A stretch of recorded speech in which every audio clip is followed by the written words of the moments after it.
Good morning, my Teaserking family. How is everybody today? I am fine. Looking forward to another good weekend of football. I've added a pro lock, so I got 2 college locks and a pro lock.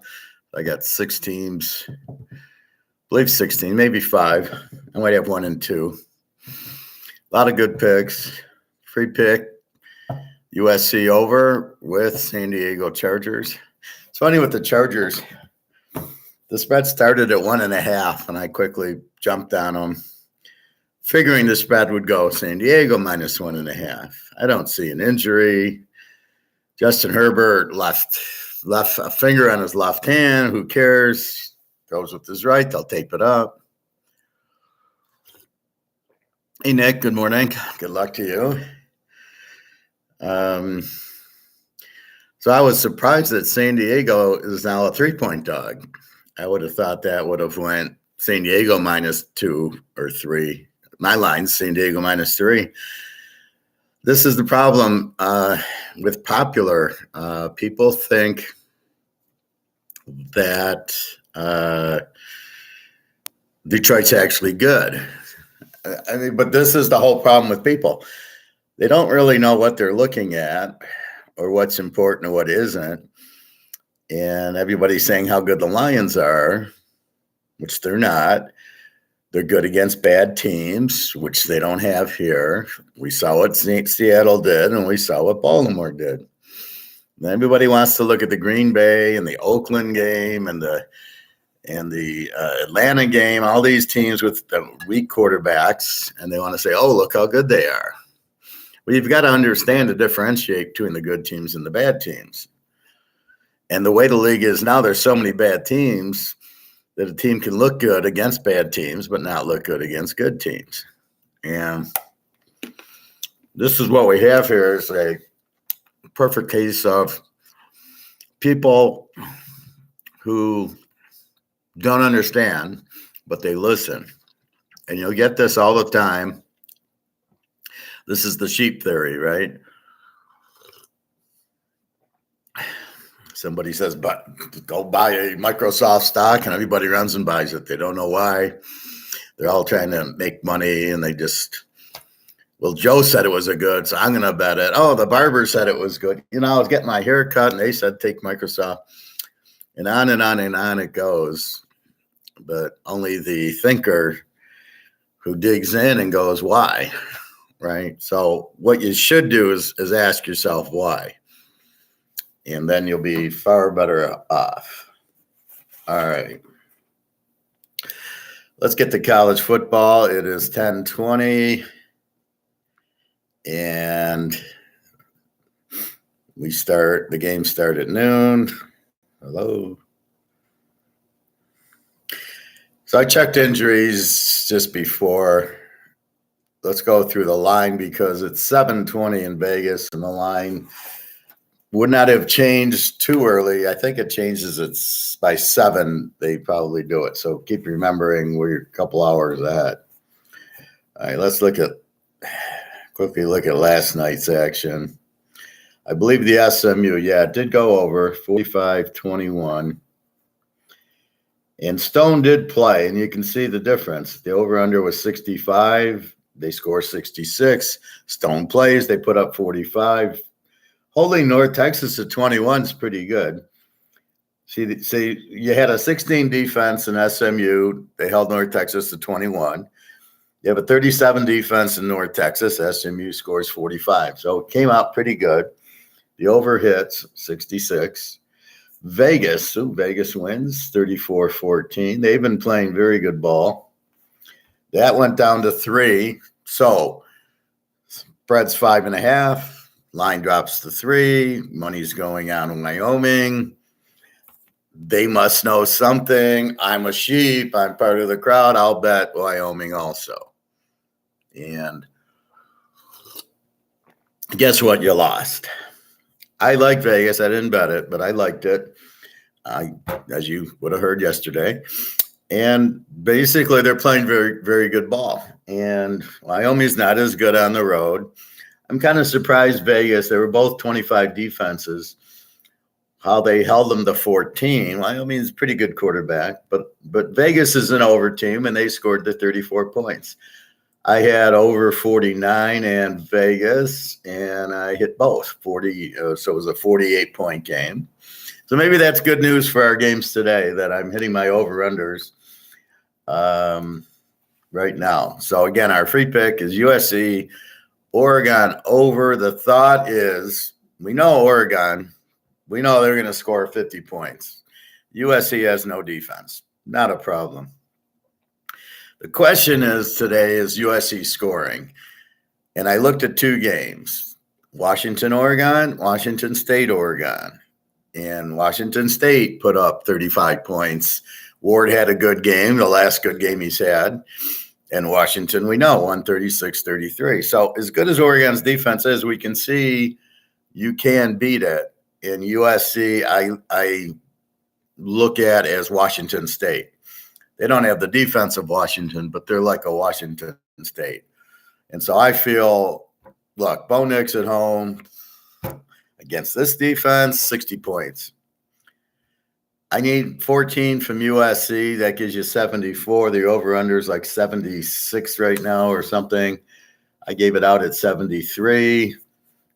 I think I bet it at 73. This is not a lock. I have been giving you some locks.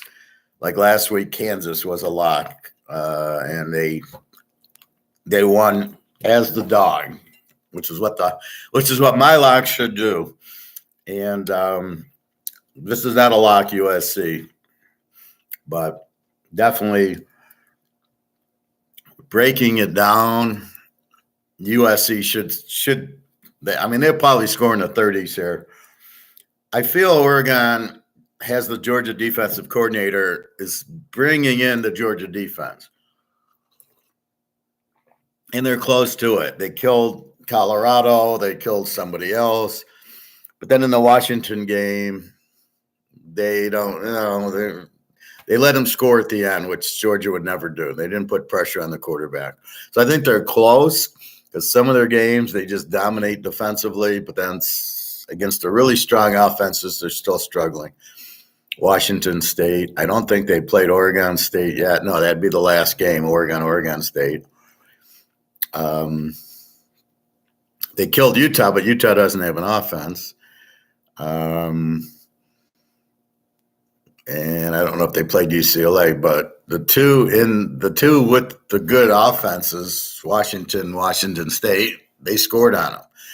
The Cal, I think it was Cal or Stanford, they didn't show up, but they don't really have that strong offense.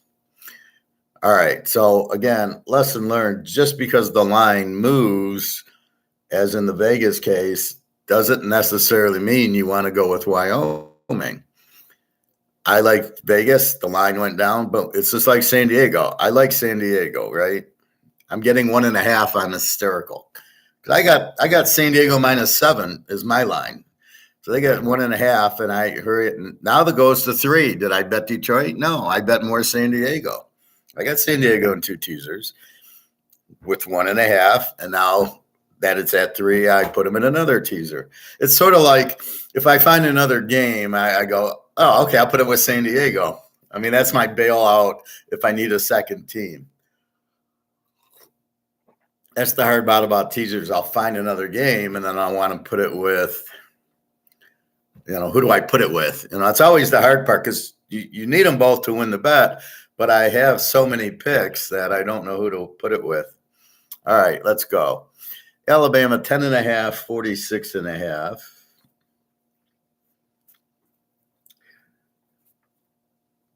So the initial line was 10 and 48. It's now 10.5, 46.5. Kentucky's quarterback's questionable with an eye. Alabama must win the game. They want to clinch the East or West, whatever the hell they're in, for the SEC title against Georgia. So this is like clinch day. Again, they lost to Texas. Again, they need to keep winning to make the playoffs. So it's good when they lose to like Texas because they need to win. That LSU game, don't like that linebacker hit. They took a view of it and they still said it was a clean hit. And I'm like, yeah, the guy hurt his jaw. What are you kidding me? But that's where you get into the politics and the corruption that we have in everything right now. All right, so that's that. South Carolina, 13.5, 56.5. All right, that hasn't changed. So these are the noon games we're doing first because now it adjusts time-wise. VTech, 2.5, 49.5 over BC. BC was favored. I don't know that there is an injury in the game. It just, again, so do I take VTech because the line moved to VTech favored? Well, no, not necessarily.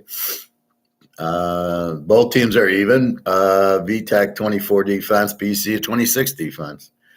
So I wouldn't bet VTech because the line moved. If anything, I would lead me to BC. We'll check for injuries there. Clemson 14.5, 54.5. Hasn't moved to Georgia Tech. So this line's been there. I kind of like Georgia Tech. I think they played Miami well, even though they got lucky. Clemson gets the running back. He was out last week with a concussion, and the replacement ran for 200 yards on Notre Dame. So I don't know. Clemson's kind of bad this year. They've lost 4 games. Not the same Clemson. Georgia Tech's been high scoring. Georgia Tech has a 30 defense, so look for Clemson to score a lot, and Clemson with the 21 defense. But I think Georgia Tech will do it. I think this could be a high-scoring game because Georgia Tech, I think, can score on them, and then Clemson can score.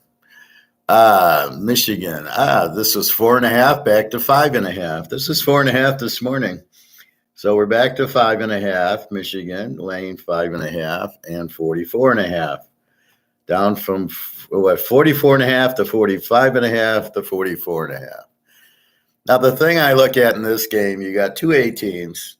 You got a 7 defense Michigan, which we question because they haven't played anybody. The best offense they played was Vegas. And Penn State's got a 12, but they played Ohio State. They played Maryland. They're for real. On Penn State's problem, they've got 5 receivers out, and that is probably why they're having difficulty throwing. I was listening on the radio, Michigan guy, and they're saying, well, Penn State's only completed 4 passes for more than 20 yards. Yeah, they don't have any receivers, so they got to dink and dunk and run it. I don't know if they can run on Michigan. I don't know that Michigan can run on Penn State. This is a very strong defense. Ohio State only got 20 on them. And Penn State got screwed in the game on the bullshit holding call when they fumbled and ran it back for a touchdown. So they lost 6. They scored real late. Why they go for 2? I love that. You're down 20-12 now. You kick the extra point, it's 20-13, and then you score, and then you kick the extra point, it's 20-20. No, we're going to go for 2. Of course, we won't make it. And that's my point. Against an Ohio State, you're not getting 2. Maybe against Northwestern or Illinois, but against Iowa, Wisconsin, Michigan, Ohio, you're not getting 2. You're not getting 4th downs. You're not getting 2. Don't even try it against these teams. Ohio State. So we got 5.5. So I don't know what to say with Michigan because A, they're on the road. B, Penn State normally wins at Penn State. Tough place to win. They're not going to blow them out. And it's just like the Lions. They haven't beaten anybody, so you can't go and say, oh, they're going to win 44-5. This offense, they got guys wide open. Penn State's got a defense. Penn State will attack the quarterback, and this quarterback sucks when there's pressure, as most do. So, again, this is where you probably want to go under in the game. Figuring 50 points, that's a good under. Like the Iowa 28, what do you do with it? 34? But here you got 44, you can go to 50. You've got a 7 and a 12 defense. You got a Michigan team that hasn't played anybody. The best defensive team they played was Rutgers, and they held them like 31. And then you have Penn, and look what Rutgers did to Ohio State. So pretty good. Penn State again, played Ohio State, played Maryland, beat Iowa 31-0. I think that's the key game here. Iowa, their defense, let's look at Iowa's defense. Where are they? 28. Okay. Iowa's got a 14 defense. Okay. And they beat them 31-0 at Penn State. Had they played at Iowa, Iowa probably wins. At Penn State, they beat them 31-0. Now, the fact they shut them out doesn't mean anything. The fact they got 31 on Iowa is very impressive because you just don't score that much. I mean, half the time the over-unders aren't 31. So after looking at that game and the Ohio State game, I do like Penn State here as a dog a little bit, but I think I like the under. Penn State's going to be on fire today. Okay, this is they have to win. They've lost to Ohio State. They must win. Michigan has not been tested on the road at a place they don't normally win at. So I think Penn State could get the upset, but more likely this should be a low-scoring ball game. Two strong defenses. And they don't have the offenses like Oregon and Washington or Texas, Oklahoma. This is Michigan runs the ball, a little bit of passing. Penn State, we saw what happened at Ohio State. They don't really they're not really explosive. So yeah, against Maryland, but Maryland's not a strong defense. Maryland's a 24 defense. It's probably higher. That's against some high school teams. All right. So anyway, probably a good under. Should be a good game, our noon game. All right. South Florida, 7.5, 69.5. Playing Temple.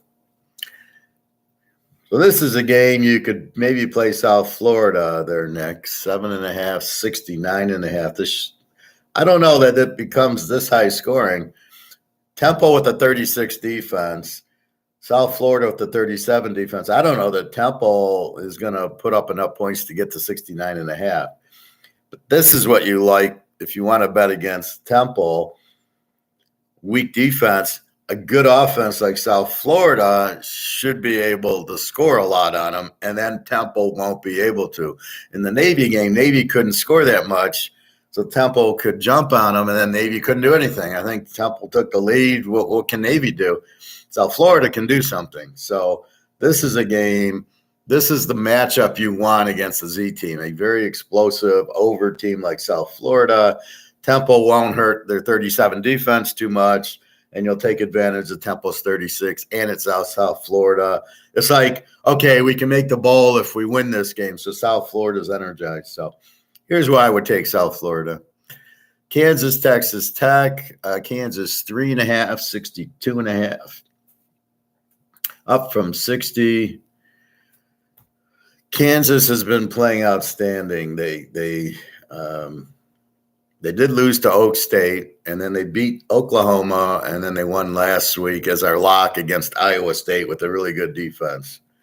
What was that score? 28-21 against Iowa State. They played a 49.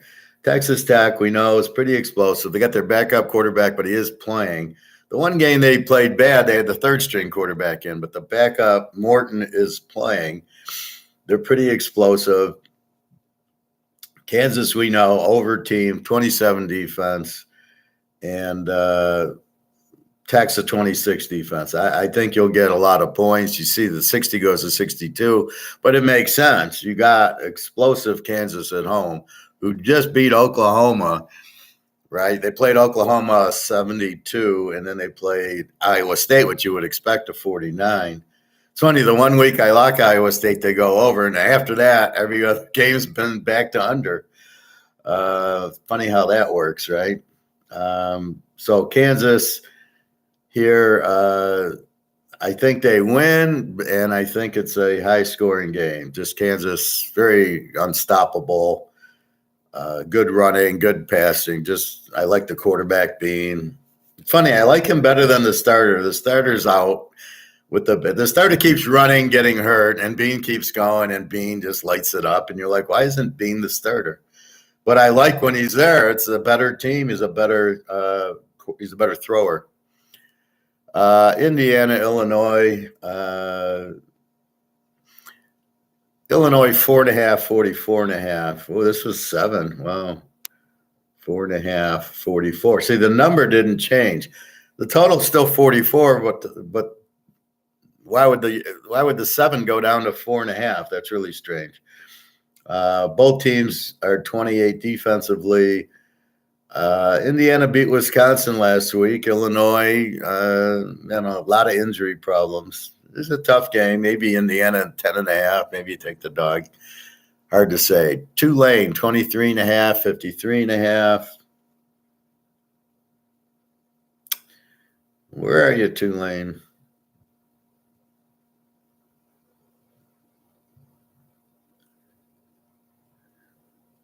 Here we go. 23.5, 53.5. The 52 went up to 53. Tulsa's a real bad team. They're a W with a 36 defense. Tulane's an A with the 19 defense. Obviously, a very strong defense to be an A team. They were disappointing last week against East Carr, winning 13-10, laying 16. I was laying 10 with them.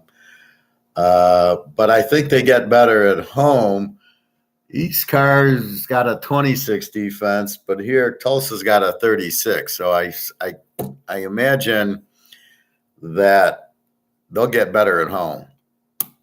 Sometimes their mind's not in it. They're playing East Carolina. They don't care. They suck.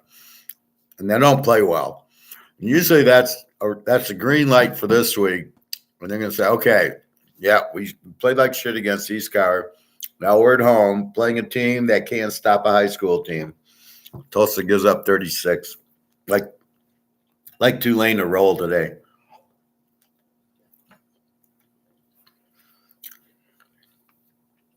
Still at noon. I don't know why they think noon's a good time to show games. I wouldn't start them till like 1:30. Well, at least 1 o'clock. When 2.5, 42.5. This is down from 45, so money going on the under. We know Nebraska's got a good defense, a 19. Maryland's got a 24. Maryland, I never get Maryland. They're not a good team. Tagovailoa is terrible. It throws a lot of interceptions. I think Nebraska wins this game. And as far as over-under, I don't know. Maryland's pretty good offense, no defense. Nebraska seems to be a good defensive team with no offense. I think Nebraska here an 8.5. Army's got Holy Cross. Yeah, good luck with that one. All right, so those are your noon games. Now we get to 1 o'clock. Liberty and Old D. Liberty, very explosive team. Old D's not that bad. Liberty's 13.5, 59.5, up from 58. Liberty, very explosive. They got the Coastal Carolina coach. They've been playing high-scoring games. Old D's not bad. They have some good upsets. 13.5 here. I don't think this is a Liberty blowout. Maybe you go over because it's Liberty and they score, and Old D can score. So maybe an over. I'll circle over. NC State, Wake Forest. NC State minus 2.5.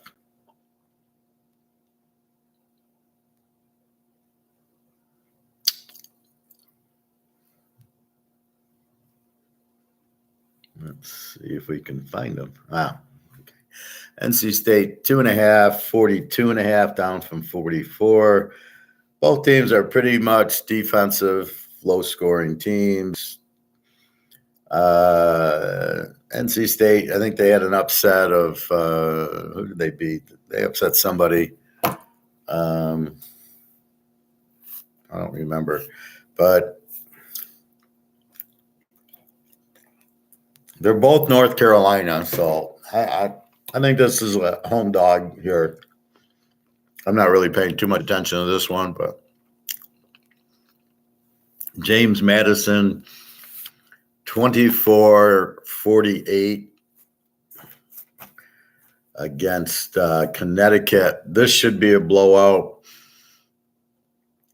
Connecticut's the Z team with the 33 defense. James Madison, A team with the 20 defense. Very explosive, good quarterback play. So they're at home. They get Connecticut. So look for them to kill Connecticut here. So let's say I want to play James Madison now. Now here comes the teaser. Who do I play him with? Well, we know there's USC over and there's San Diego. Oh, but I got them in other teasers. And this is where you get the problem is, okay, I like to add them, but who do I play them with? Oh, my locks, they're already played in 2 teasers. I don't want to play a team in 3 teasers. You lose the game, you lose 3 teasers. So you got to be careful putting 2 teasers. So this is where the art of it comes in. I want to add James Madison. Who do I add him with? And I run into that a lot. And sometimes I keep a lock in one because I find a team. I go, oh, I'll put this with the lock that's only in one teaser.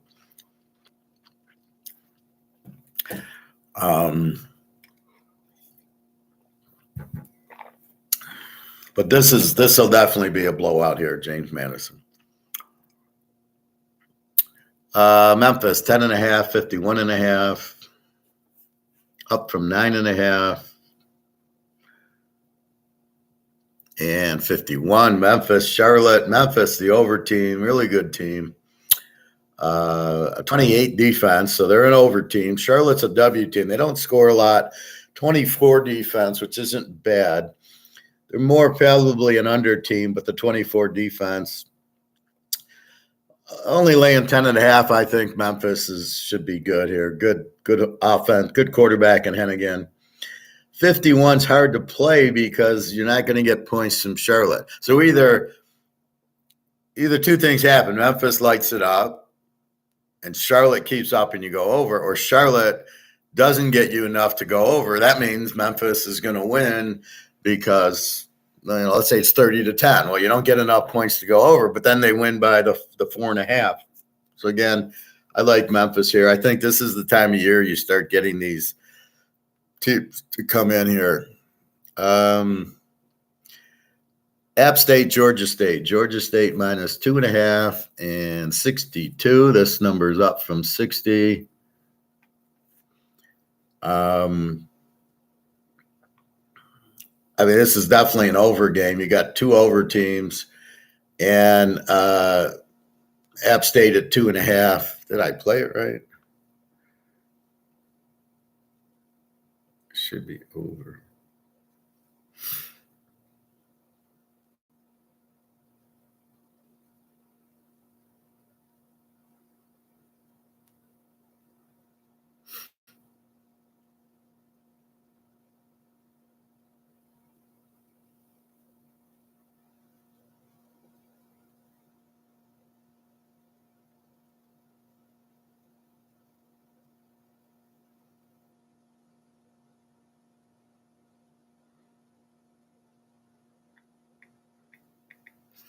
Yeah, I probably should leave it.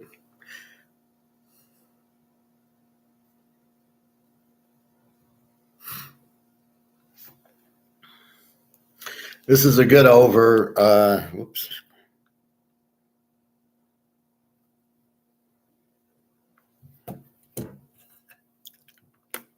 Both teams are over.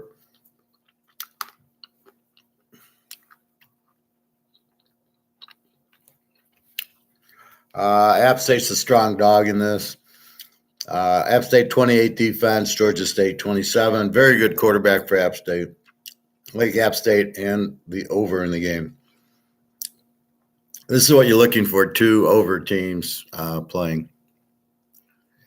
Arizona, Colorado. This game's down to 9.5. The prime time money's coming down now. down from 10, 54.5. So Arizona with a very strong defense, 20 defense. They went to Washington State and won 44-6. So, you got to – that's why you look at the other games. Colorado over team with the 34.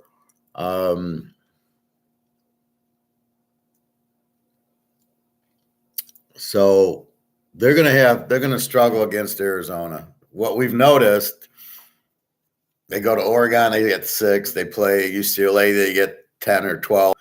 Colorado does not do well against a good defensive team because they don't have a running game. So they tend to blitz them. Prime can't get away. The receivers aren't open anyway. I think this is a good under 54-60, and I think Arizona -3.5 is a good play. They just went to UCLA and beat them 27-10.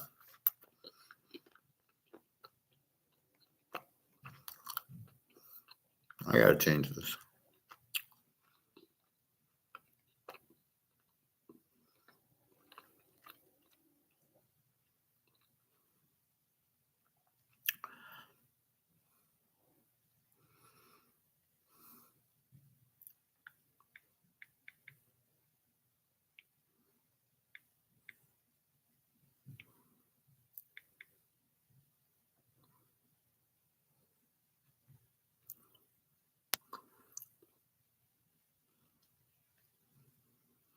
Okay.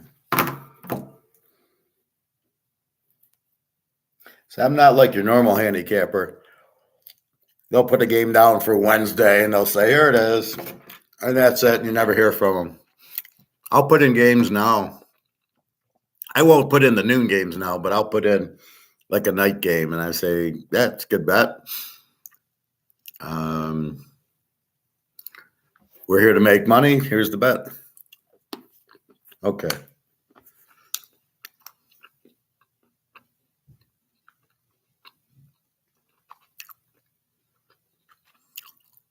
Really?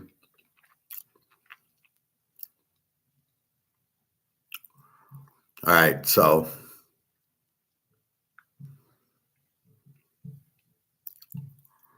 okay. Troy, 21.5, 46.5 against Lou Monroe, up from 45. Troy's just been killing everybody. Gunnar Watson, their quarterback's like 15-2. They got a strong defense, a 16 defense. Lou Monroe's the Z team, giving up 32. Again, here's a play. Here's where you want to go against the Z team. Strong team like Troy, strong offense, good quarterback, good defense. They should win by 30 easily. Over under a 45 is really a good play for Troy. It really makes Troy look better because it says, well, Lou Monroe's not going to score in the game. Okay, so Troy's laying 21. We cut it to 15. No, so what are they saying? Troy's going to win like 32-0 or something because the over-under is so low. I wouldn't go over in the game, but I do like Troy in the game. Nevada, Utah State. Utah State 16.5, 55.5, up from 15.5. Nevada's the Z team. They give up 32 a game. Utah State over team gives up 33.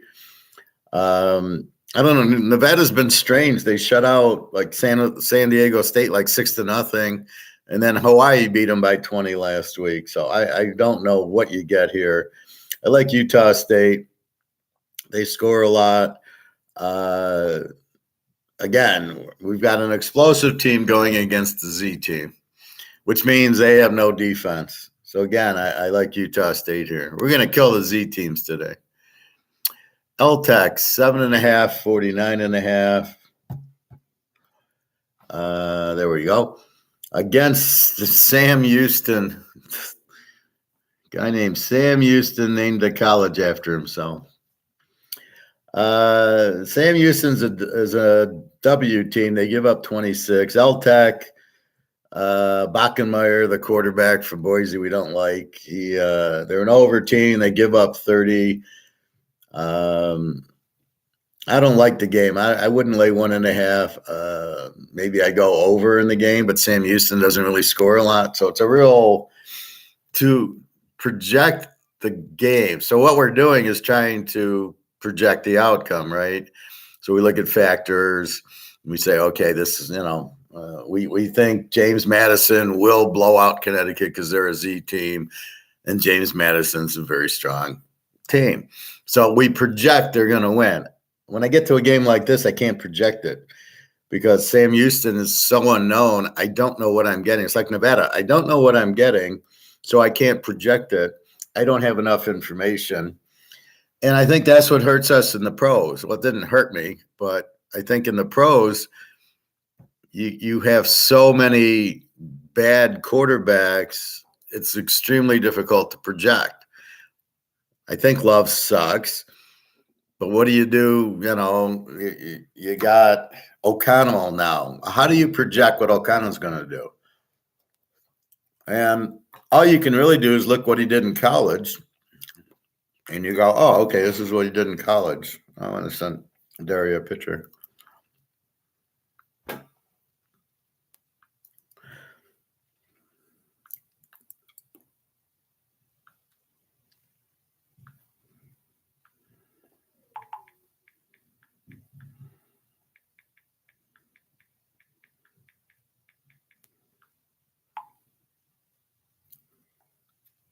So that's where the battle takes place, is the projection.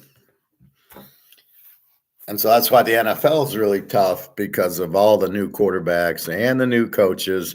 You don't have enough data to really get a feel of what it is. Well, okay, Mahomes and Burrow, yeah, we know they're going to win. We feel real comfortable with them. We know Love sucks, but then, Zach Wilson, you think he's not good, but they got a good defense. We know Russell Wilson's good. So that's why I tend to go to the more experienced quarterback. I know what they're going to do. Even Richardson and Stroud, I don't know what Stroud's going to do. They go to Carolina and lose, and then they put up all these points on, Tampa last week. I mean, here they get a game. You just don't know. So anyway, don't mean to sidetrack you, but it's just the way I think. All right. Kansas State 21.5, 54.5 to Baylor, up from 20. Kansas State, we know, is a very good team. Will Howard, very good quarterback. Again, he's better than, 10 guys in the pros. Baylor's a W team. I don't know what's wrong. That Shapen got hurt, came back. I don't know. They're not scoring. They don't have a running attack this year. They're giving up 29 a game. K-State's the A team, very explosive, gives up 17. Play Texas. They were down big to Texas and then came back to make it a close game. So they're capable of scoring. It's a big number against Baylor, 21.5. I'm not comfortable with that number with Shapen playing, but I do think K-State wins. The question is Baylor going to score? And then this is an easy over, 55, you go to 49. You know what K-State's going to do. K-State will put up 30. What is Baylor going to do? Are they going to get us 20 and then we hit the over? Are they not going to score? We hit the under, or do we take 27 points with Baylor? I can't tell this. This team's playing like Washington State. They both are playing like crap right now. So I don't want to bet crap. So I don't want to. 15.5 is too much to lay with K-State. I have more options on the table. So I pass this game because I'd rather bet James Madison, or I'd rather bet the App State over, or I'd rather bet, USC over, or other games. So that's when it comes to we'll pass and go to another game, and we'll see if Baylor maybe starts lighting it up. We'll keep an eye on the game. We keep an eye on all the games. That's how I find the teams that come through for us. Like Oak State and Kansas right now. Like, we found those games. That's what we're looking for. Who's playing really well, but we also see who's playing like shit. Washington State, Baylor are not playing well, so we avoid them. Miami, Florida State. Florida State minus 14.5, 50.5. Van Dyke struggled last week with 3 interceptions. 2 of them are terrible. They're all the coach. Terrible play calls. Van Dyke's trying to force the ball in the middle. There was a throw into the end zone from like the 20 that had no chance. Very bad play call. That's why I don't understand. You got these good running backs, and then you're throwing. I don't know. Love Van Dyke. Hate the coaching staff. Florida State's the A team, gives up 17. Miami's the B team, gives up 25. I think Florida, now it's a rivalry game. You're going to get a good effort from Miami. They could win like they beat Clemson, so you can't jump on Florida State in this game. So I'm not laying 8.5. Not in this game. I think over 51 down to 45 is the play. Florida State will score on them, and Miami should be able to score on Florida State. You got Van Dyke, you should be able to score. I'm looking at the Clemson game, 28-24 is a 52. Yeah, that's probably what we'll get here. So I think you go over 45, seems like a low number in a Miami-Florida State game. But I can't touch the 20. See, I can't trust the 20 with Miami. That should be the automatic play, but I don't want to bet against Florida State at home. But it's a bad number, 8.5. It's too high to play it. Oak State, 2.5, 64.5 over UCF. What can I say? Oak State's been the hottest team. Just beat Oklahoma last week. Will they let down? I don't think so. I don't think that you're going to let down this week. I like them. They get 3.5 or over 58. UCF, they're okay. They've been having their problems. Plumlee, good quarterback.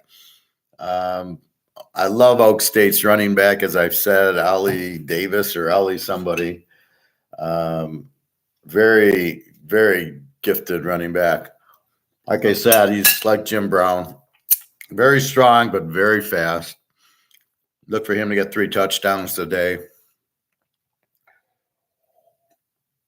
And they've been playing anytime that you can beat Kansas and Kansas State and then Oklahoma. I don't see you losing it to UCF. The fact it's there really just gives you good weather. Bowman's playing well, the defense. They're a 24 defense. UCF's a 30 defense. Oak State's going to get probably 50 points in this game. So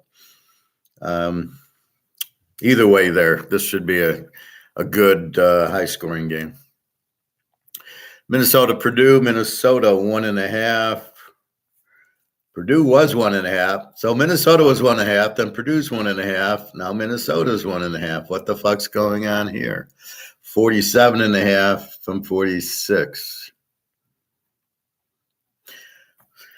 I don't like the game at all. Minnesota's an under team. A lot of injuries. Weak quarterback. Give up 23. Purdue's, they played Michigan a little bit okay. W team, give up 31. I like Minnesota as the dog. Now that they're favored, maybe I like Purdue as I think I just like the dog, especially Purdue being a home dog. Minnesota does not have the quarterback to like dominate them. You don't even know if they're going to win. So this should be a close game. Take the points here. Texas State, Coastal Carolina.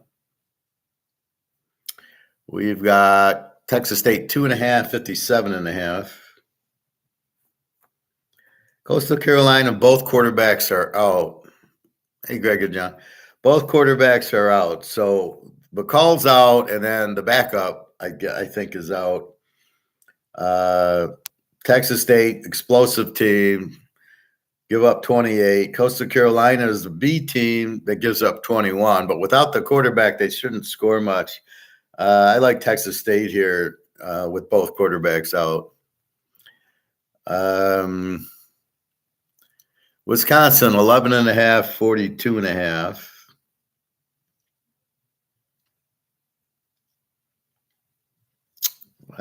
Where's Wisconsin?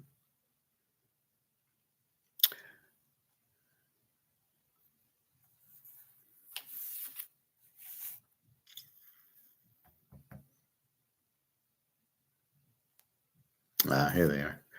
Wisconsin, 11.5 up from 10.5.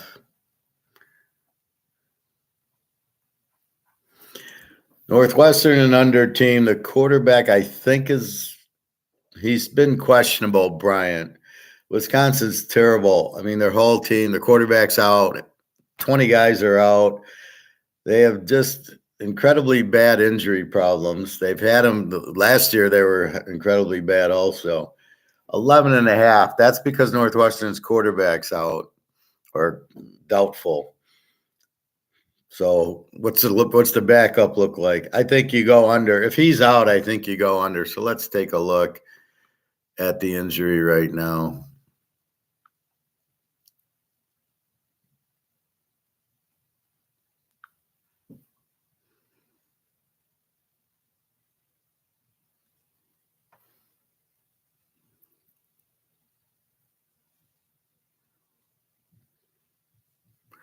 Northwestern.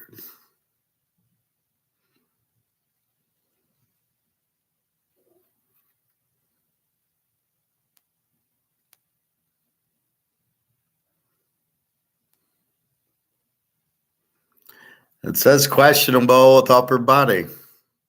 So you really, I guess that means he's not playing if the line moved like that.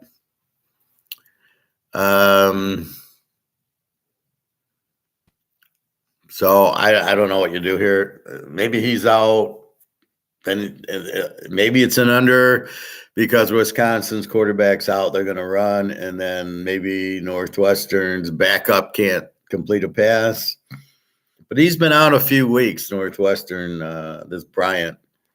So I think the only way you can play Wisconsin is under. It's the only way. Iowa, Rutgers. Iowa, 1.5, 28.5. What do you do with this? Iowa with the 14 defense, and I don't even think they have a 14 offense. And Rutgers, very strong defense, an 18 defense. This is an under game. The question is, at what point can you not bet the under? 28, you go to 34. It's a very low under in a teaser. Iowa they probably won't get much scoring unless they're defensive scores. So I kind of like the under. I think Rutgers in 7.5 is probably good. I think that might be the better bet is the 7.5 over the under because the under is so low, but you never know. It's a tough one. Washington, 8.5, 48.5. I'm not sure why this line would move. And then down from 51 to 48.5. We got to check Washington. Did they get somebody injured?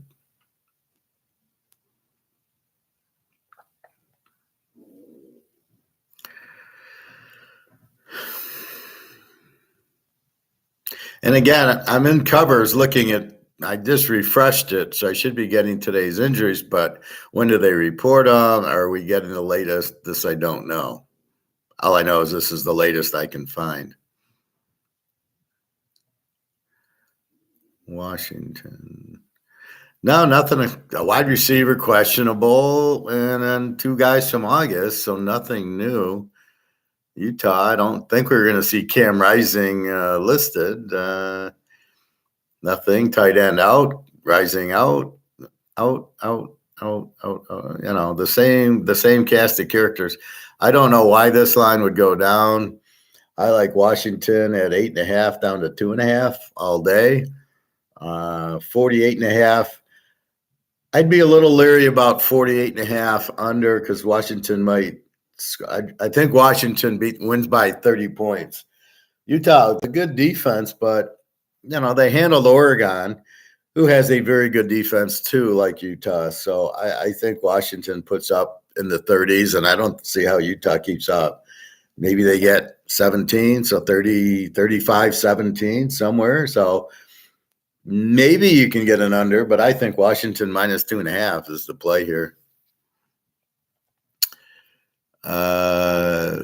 Missouri, Tennessee, 2.5, 58.5. Up from 1.5, 59 was the total.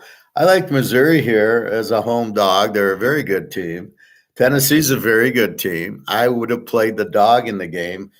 I just like it better when I got the home dog, Missouri. Both teams are A. Tennessee with an 18 defense, and they look good against Alabama. They play Georgia next week or the week after. And then Missouri's been playing very well. They played Georgia very well last week.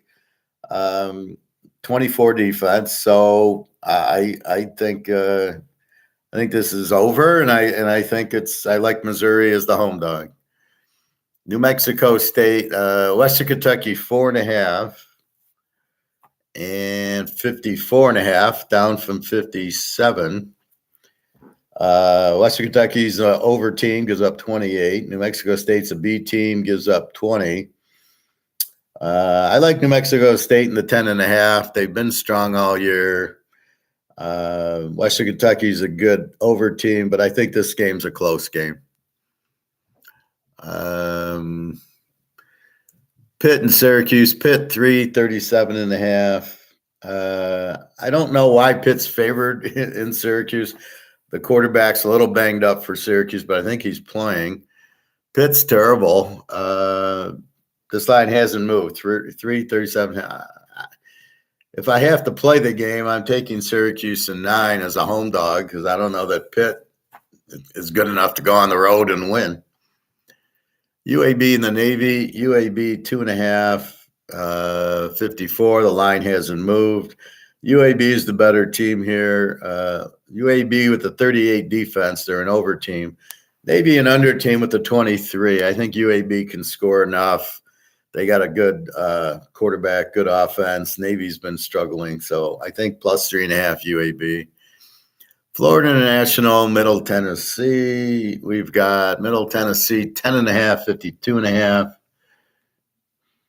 We've got both teams are W. Florida International gives up 29. Middle Tennessee gives up 31. And you can see they don't score a lot. I think Florida International 16 is probably a good play. Maybe the over 46 might be a good play otherwise. East Car, Florida Atlantic. Florida Atlantic 7.5, 44.5. They were 8.5.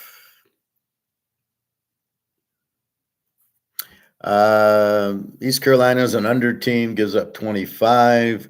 Florida Atlantic is a W team that gives up 29. East Carolina did play Tulane very good. So let's say East Car plus the 13.5 maybe in this one. Cal 2.5, 59.5.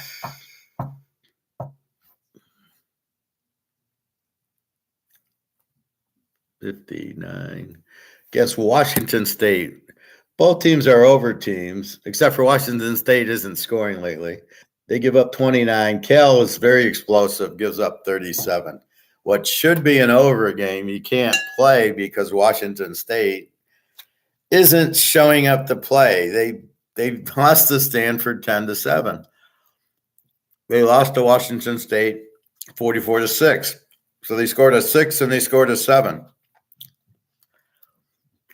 Our friend came on into class and said how good Cam Ward was.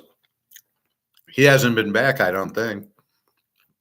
Hasn't been back with a comment. I hope he's been back to learn. But as we see, Cam Ward isn't the thing. Hey, Prophet.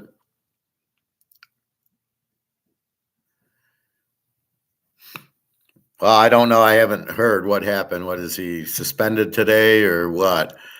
Does it matter? Yeah, a little bit. It's got to matter.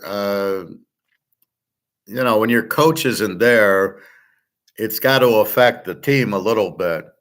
I still like the game under.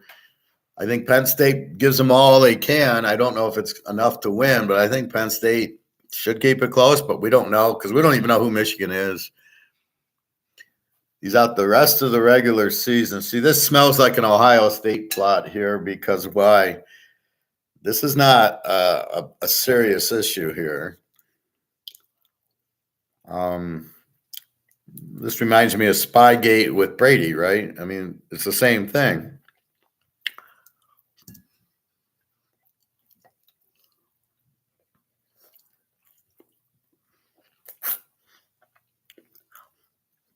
So Brady had to sit out 4 games for Spygate.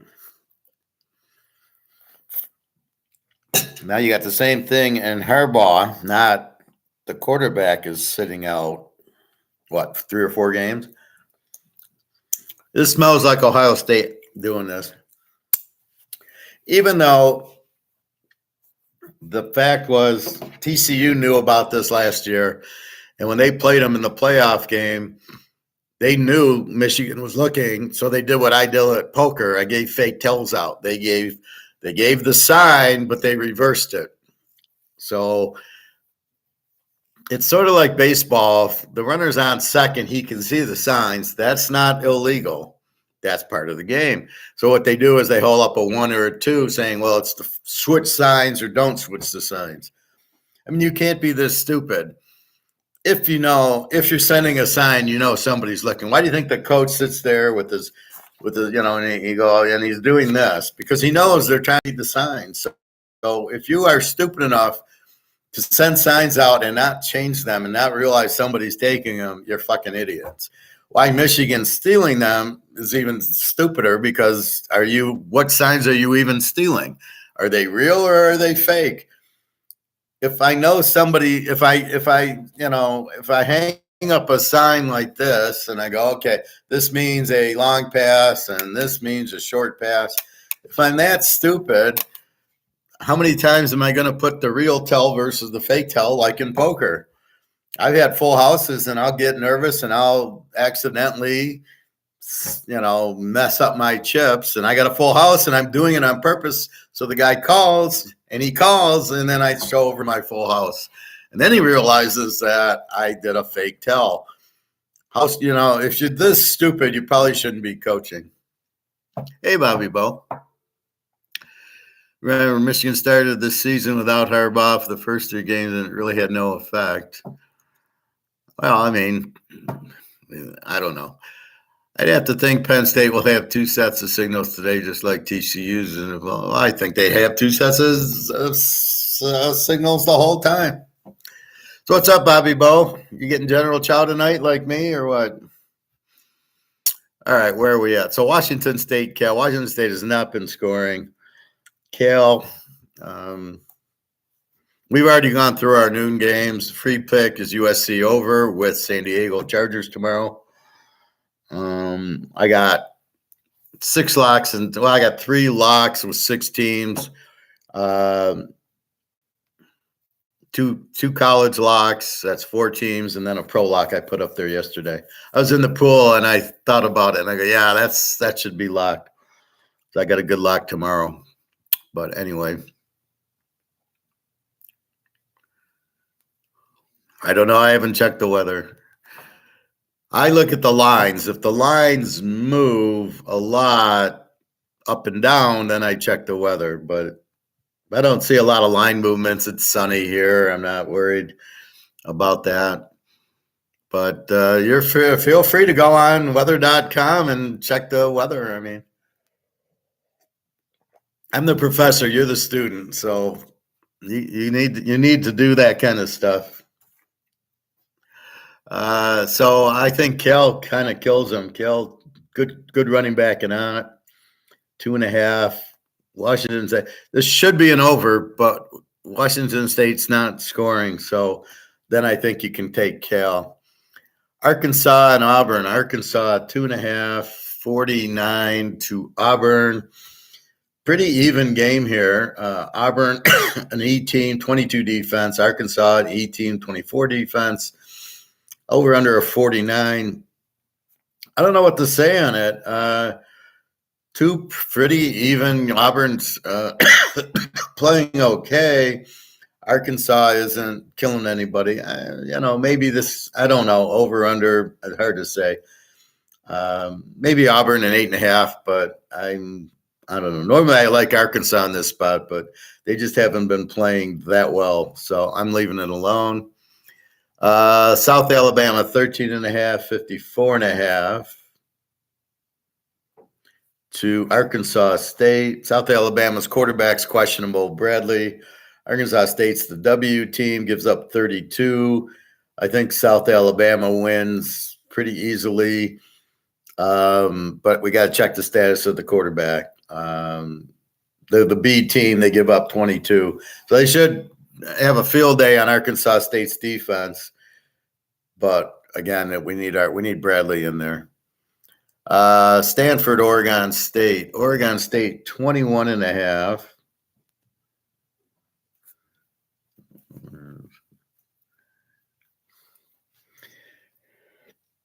Where are Oregon State? Right where I thought they'd be. Okay. 21.5, 51.5, down from 54. So there, you might have weather in Oregon. I don't know. Stanford, I don't know. They were explosive for a few games, and then they beat Washington State 10-7. Oregon State's very similar, very strong defense. I don't like the 21. Stanford won at Washington State, beat Colorado on that late comeback. So I think even if they are down, they can come back. I don't mind Daniels. He's okay. Their defense, I don't know. It looked good against Cam Ward. So this is a tough game. I like it over. I do think Stanford can score a little. 51. I need 45. I need 28, 24 is a winner. So I think this goes over. Oregon State is an explosive team, gives up 21. Stanford gives up 34. So probably an over.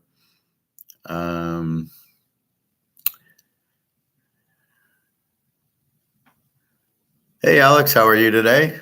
I sent you a response to your email with my response. I hope you had a chance to read it. That's what I thought of your email. Georgia, 10.5,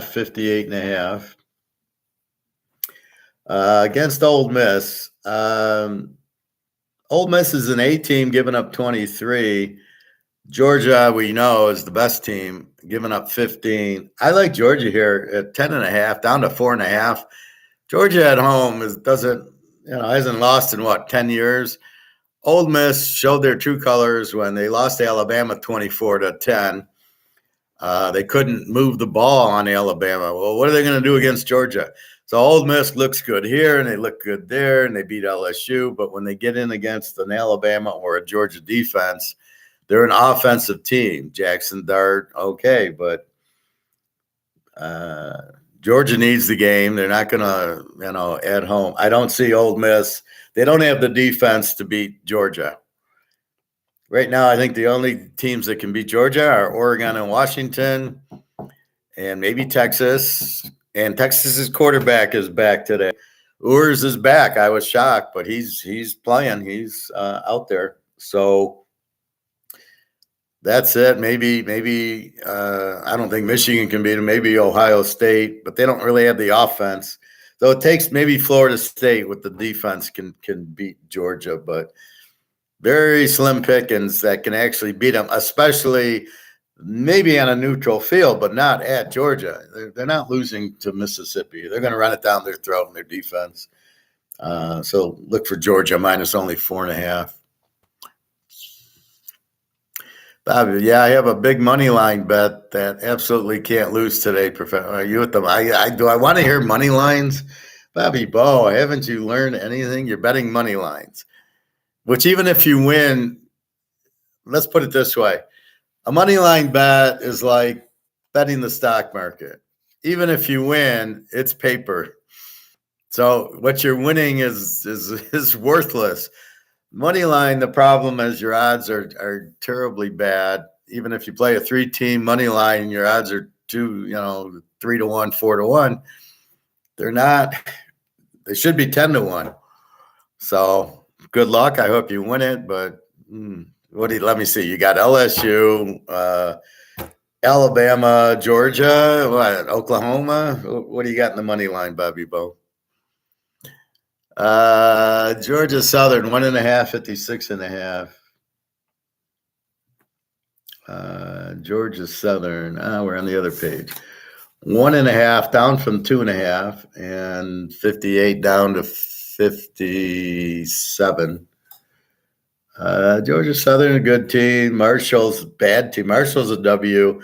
Give up 28. Georgia Southern's an over team. You got to be careful. It's at Marshall, but I do like Georgia Southern's coach. So old Fritz is a good coach. I think Georgia Southern's a good play there. Oklahoma, 11.5, 59.5. Down from 13. They're like San Francisco. They've lost 2 in a row. Kansas, we expected. Oklahoma State, we expected. We don't expect West Virginia to win. We expect them to cover. We expect points in this game. West Virginia, very good quarterback, very explosive. Oklahoma, as we saw against both Kansas, Kansas put up a 70 on a 39 on them. And then last week was 27-24 with Oak State. Oak State was a 51. This is a 59, so we need 53. But West Virginia is a little more explosive than Oak State. Oklahoma, after 2 losses in a row, I look for them to really go wild today. I can't imagine them losing 3 in a row, but West Virginia is not. They're not an 11.5-point dog, and they were 13 down to 11. If Oklahoma didn't lose 2 in a row, I'd be on West Virginia, but I think there'll be a lot of points here in this game. A lot of these are over games. The Pac-10, the Southwest Conference.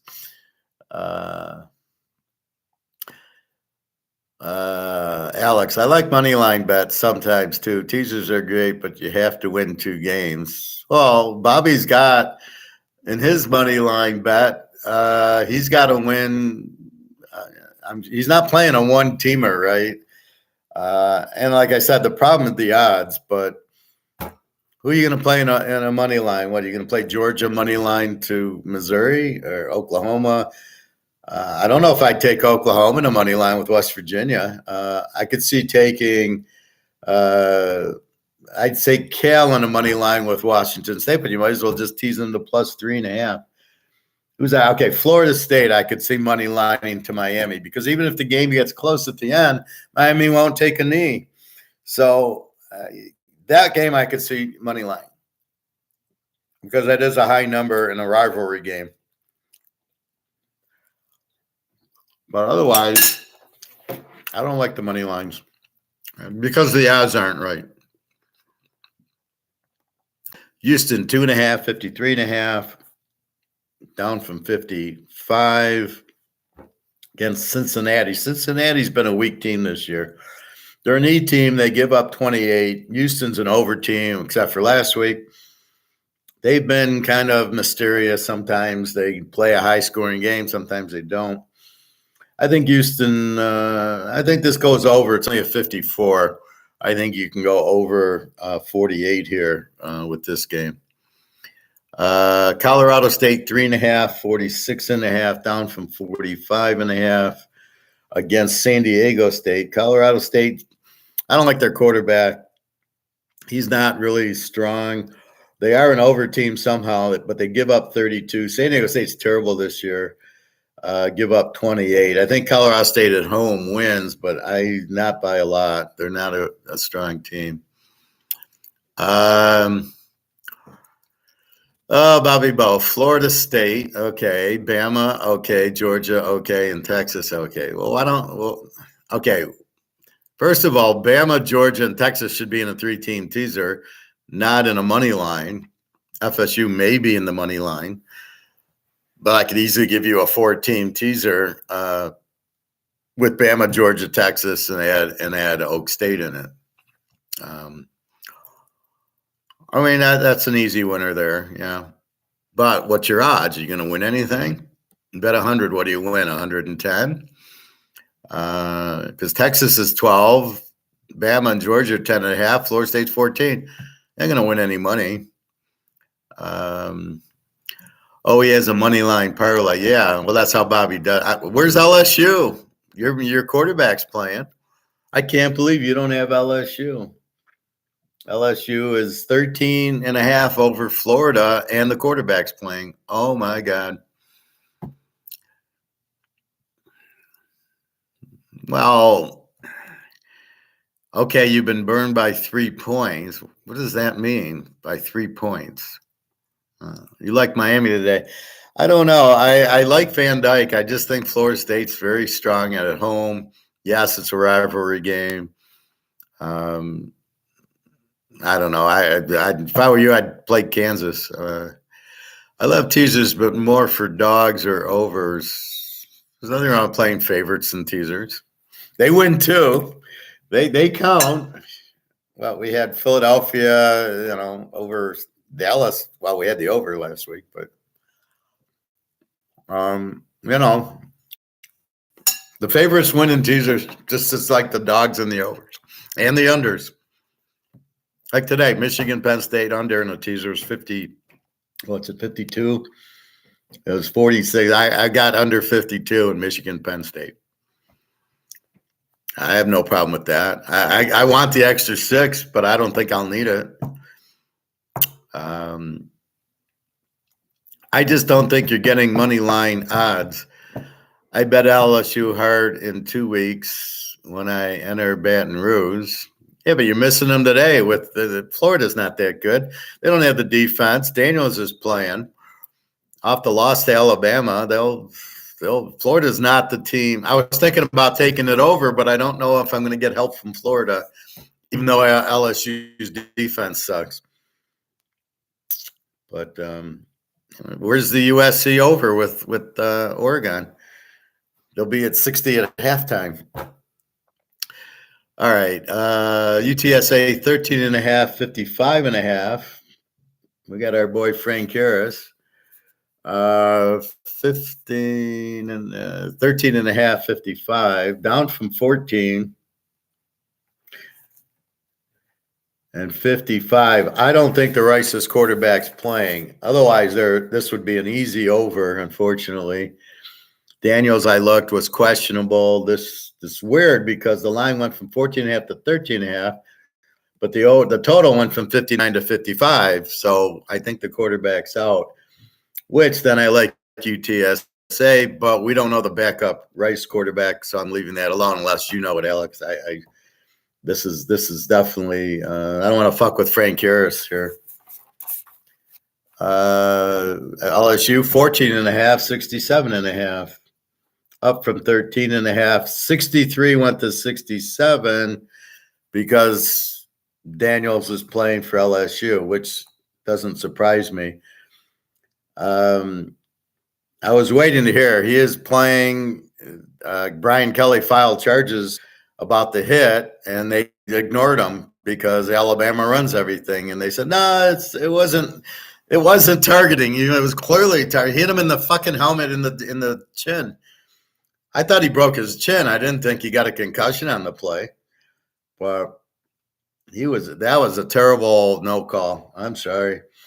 So LSU 14, Florida stinks, 25 defense. LSU over team. They must score 40 and give up 28. Should be an over game. Mertz is playing better. Florida, I can't see Florida coming here and maybe 20. You get 20 with Florida, but I don't know.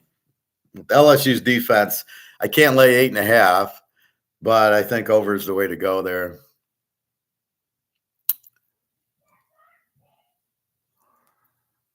I will ensure I win that bet, even if Bobby Bo go to jump over the guardrail and stay. Well, you should do that with the Tigers. Detroit Tigers needs some hits, so that's what you should run on the field and tell the guy at second base to fuck off that you're playing in. Okay. Texas, 12.5, 54.5. Went from 9.5 to 12.5 because Ewers is playing. The over-under didn't move. What the fuck was that? So the over-under is 54. Ewers is playing. The line goes up, but the total doesn't. I like Texas here. TCU's is not the same this year. Their quarterback's out. Morris, he's been out for a couple, maybe a month now. The backup's just not that good. So I think Texas wins here pretty good. A&M, 17.5. Where are they? Down from 20. What's going on here? This was 13, which I don't buy. 7, it was 20, now 17.5. A&M over Old Mississippi State and 43 from 44. Mississippi State, Will Rogers has been out with an arm. He's always questionable, never plays. They suck right now. They're like Washington State. Like, what happened to them? A&M, we know they have a good defense. 22 defense. Mississippi State's a 26 defense. You got to like A&M at home. Just much better team. Old Mississippi State doesn't look good. Ohio State, 31.5, 46.5 to Michigan State. I like the under in the game. I don't think Michigan State scores. Ohio State doesn't really score, and they play the tough defense.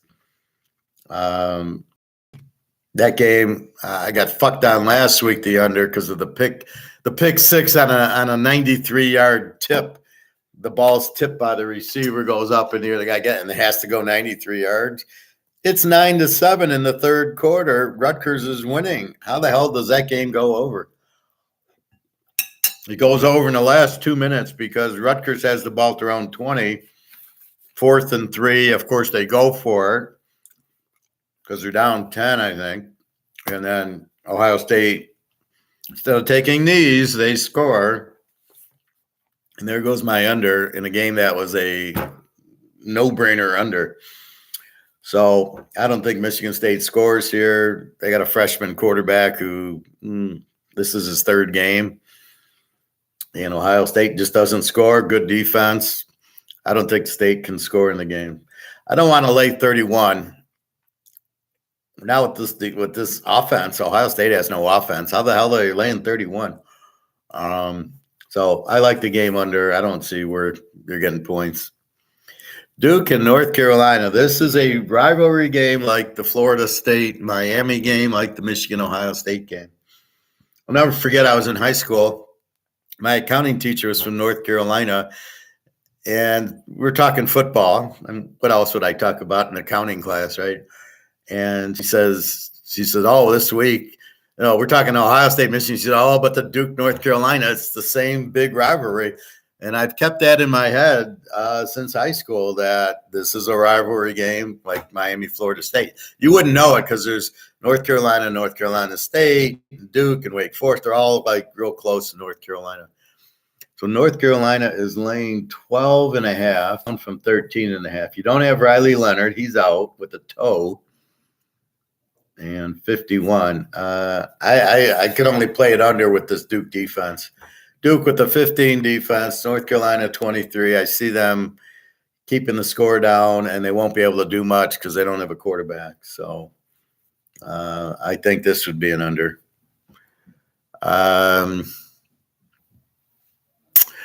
Bobby Bo, I'll bring the professor with me, and you can coach for Brian Kelly. Well, he's a good offensive coach, but not a good defensive coach. We can jump him in the locker room and give you his hat and headset, and no one would notice. And I'll play quarter. Well, maybe you should play wide receiver. Then he can throw the ball to you. As long as he's healthy, we don't mind Daniels out there. But we, maybe we need a receiver or linebacker or something. No, we don't want to get you hurt. Yeah, I actually heard that accountants have the highest suicide rate among professionals. That's pretty boring. That's why I'm not an accountant. I always say I'm a financial analyst, not an accountant. I enjoy the analytical, the figuring out the games is why I pick football. I don't know what's going to happen in Texas State, Coastal Carolina, or Florida State, Miami. I got to figure that out. That's what I enjoy about it is the analytical part of it. Accounting is I hate taxes. I hate auditing. And what else is there? Doing a financial statement is boring as shit. It's all very boring. It's too boring for me. That's why I normally go for analyst jobs. UCLA, 17 and a half.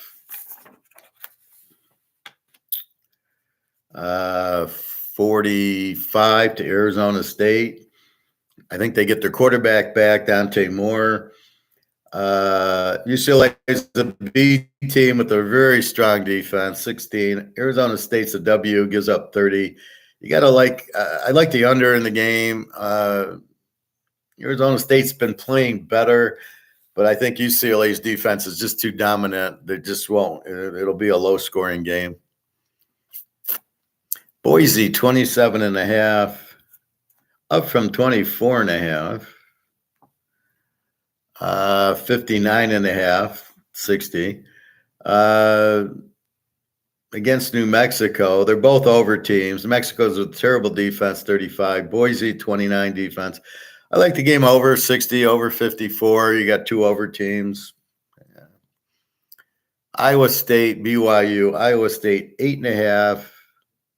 BYU's quarterback, Colin Slovis, the guy from SC, is questionable in the game. Looks like he's out because the total went from 42 to 40 and 8.5. I like Iowa State if Slovis is out. They're just playing very well now.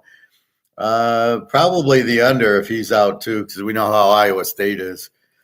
Very low score. And they got a 20 defense. BYU is just terrible this year. W gives up 27.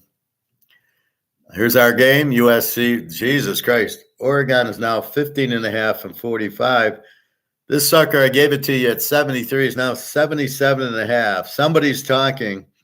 Somebody takes my free pick, go to Vegas, says it's the professor's pick. Look at it, 77. I got it in at 73. I like 67. I still think this is a high-scoring game. Maybe bet a little less on it, but my thought is Oregon's going to be probably upper 50s, and if we get 21 from USC, that's going to be an 80-point game. I think we might get more than that on USC, judging by the Washington and Washington State games where they played Washington 69, but Oregon's going to score. I mean, there's no way Oregon doesn't get 50 points against SC. You get 20 from SC is 70. We need 71, but I don't think that's going to be a problem. Really, the key to the bets: can USC get you 21 points? Because we know Oregon, they're just touchdown. I mean, you can't stop them. Every game's gonna. This will be maybe 60. Or if USC can score, this game will hit 100 because if USC can get to the 30s, Oregon will be in the 60s. In our last two games, San Jose State 2.5, 53.5. I like this game over. An over San Jose State, good quarterback Cordero. They're an over team. They give up 27. Fresno State's the A team, good quarterback Mikey Keene. I think I like that it's only a 53. I need 47 in the San Jose State game. I think it's a joke. So I like this game over. And actually, it's 2.5. Is Mikey Keene playing? What's going on here? Fresno State.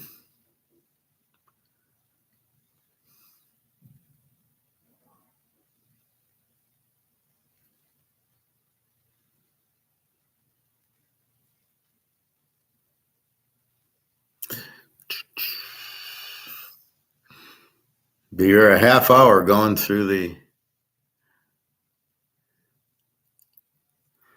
Nothing. Wide receivers out. A running back's out. They've been out since October 2nd. And a tight end. There's 3 injuries, but it's not Mikey Keene. Why would San Jose State now be a 2.5-point favorite? So I kind of like Fresno State in the 8.5, but I like the game over. San Jose State doesn't have the defense. Fresno State will score. San Jose State will score, which will make Fresno State score. So, yeah, 53. This is a joke. Yeah. I'm getting tempted to lock this game over.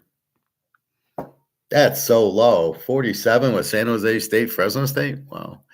And our last but not least, Air Force, 19.5, 46.5. This is where coming off of a loss and getting Hawaii is gold. Love the Air Force here. Lane 13. Forget the under. Air Force going to kill them. Hawaii can't stop the win. They're a 34 defense. Air Force with a strong defense. What happened in the Army game is they threw 3 interceptions in the first quarter that Army took in for touchdowns, and the game was basically changed so Army could play easy defense with the big lead. They're going to run it down Hawaii's throat. So, and then look for the Air Force defense to shut out Hawaii. I'm like 42 to maybe 42-0 here. Go Air Force, beat Hawaii. So those are the plays. Let's quickly go through the noon games real quick. Alabama still 10.5, 46. I'm gonna VTech 2.5, 48. Clemson 14.5, 54. Michigan now down to 4.5, 44. So it keeps going from 4.5 to 5.5 to 4.5 and 44.5. Like the game under. South Florida 7.5, 69. Kansas 3.5, 62. Illinois 4.5, 44. Tulane 23.5, 53. Maryland 2.5, 42.5. That's it. Then we get Liberty at 1:00. Any change in the big games? Let's see.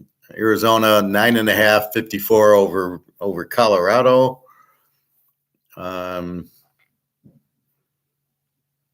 Florida State 14.5, 50 over Miami. That's 3:30.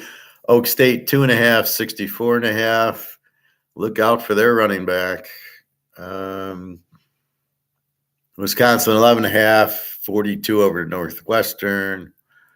Washington 8.5, 48.5. That is a good teaser. Take Washington to 2.5 there. Tennessee 2.5, 58 over Missouri. At Missouri, you get a home dog like Missouri. Hello. Cal 2.5, 59 over Washington State. Oregon State 21, 51 over Stanford. Georgia 10.5, 58.5 to Ole Miss. Oklahoma 12.5, 59.5 to West Virginia. LSU 14.5, 67 over Florida. Texas 12.5, 54.5 to TCU. Ohio State 31.5, 46.5 over Michigan State. North Carolina 12.5, 51 over Duke. And Oregon 15.5, 77.5 over USC. San Jose State 2.5, 53 over Fresno. And the Air Force 19.5, 46.5. There you have it, boys. Good luck today. I've got 6 locks going if anybody's interested in my locks. Very strong locks. 3 college and I think 3 pro. So I put my best 2 together. So if I really like a game strong and then there's a really strong pro game, I'll just put it together. I'm trying to win. I don't give a fuck if it's pro with pro or college with college. Name of the game is winning.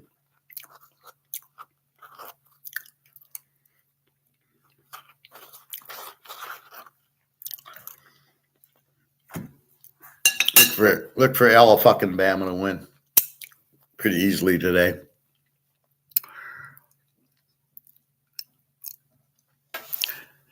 That would be legendary. The professor and Bobby Bowe live in Baton Rouge, laying the smackdown on A&M. There you go, Bobby Bowe. Sounds good to me. Prophet just ran Oregon USA on my sim, and it gives a final score of 56-30. Well, that covers 71. Just use my final score. It's more accurate because it comes out of my brain. I don't use statistics like that. I look at the defenses. There's a great spot not far from where I am right now that had great steak tacos. I'm not a big taco person, Bobby Bowe. I like the meat, but I don't really want the chips. Chips and me, I just assume make popcorn. That's my chips. I'll make popcorn and put butter on it, and then it's not the same carbs as chips. There's no salt. But I just assume have a nice big steak and put them on the grill and cook them up. Blaze have been red hot lately. Last week was huge. The last 3 weeks have been very strong. Hitting most of them. I'm losing like the Jets I lost, but that wasn't a lock last week. Pretty good though. Now it gets easier for me because I have more statistics to accurately give the expected outcome, right? Like I said, I can't give you the expected outcome maybe on Baylor, Kansas State, because I don't know what Baylor's up to now. But I'm giving you the expected outcome on, Michigan, Penn State. I'm expecting it to be a low-scoring game, and I'm going to be right 75, 80% of the time on those. That's the beauty of what I do. I'm looking for expected outcomes. I understand that's what I'm trying to do when you bet is the expected outcome. What do I think it's going to be? Now, again, I'm not Bernie Madoff, so I can't go 100% like Bernie would. Can you imagine Bernie picking games? Well, I went 100% again this week. Bernie, how did you pick Purdue to beat Minnesota, Bernie? Well, as soon as the game was over, I was able to get the winners. God, could you imagine Bernie in Vegas?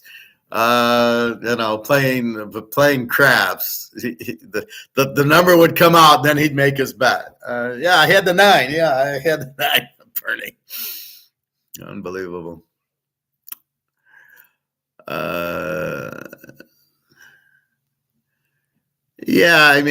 that one. I tell you, I like the Boise over and the San Jose State over. Those are over versus over teams. But I think Oregon's going to put up maybe 60 on them. So you don't need much help, but I think USC can score because Washington and Washington State did. So where Oregon's got a good defense, I don't think they're going to stop. Plus, look at the Washington score. Washington's just as strong defensively as Oregon, and it was like 52-42. So I think you're going to get the same story here, but you got to be a little careful with Oregon's defense. I also got another bet with Tennessee over. You told us about, Professor. I like that one. Yeah, Missouri, very strong team, Missouri. I do eat the chips, just tacos. I'm not. It's like going to I used to go to Subway, right, and get the tuna Subway or the chicken Subway, and then after hearing how bad bread is for you, I just simply all I want's the meat. That's why I get the General Chow. I get the General Chow. I do not get the combination dinner. I get the dinner. The dinner is all chicken and broccoli. There is no fried rice and no egg roll with it. So I get the dinner. It's a little bit more expensive, but I get a whole shitload of chicken. That's why I'm eating it Sunday. I eat half of it tonight and then the other half Sunday. But that's what you have with it. So, I'm not going to eat taco. I'm not going to eat Subways or, any of these Subway type of deals. But anyway, I mean, Prophet, you listen to me. Don't you hear what I'm doing? I give you a lot of the projections of the games here. So aren't you catching on what I'm doing? Or you just don't listen, or you bring your own and you don't listen to mine. I don't know what it is, but that's okay. You do your thing, and we're doing ours here.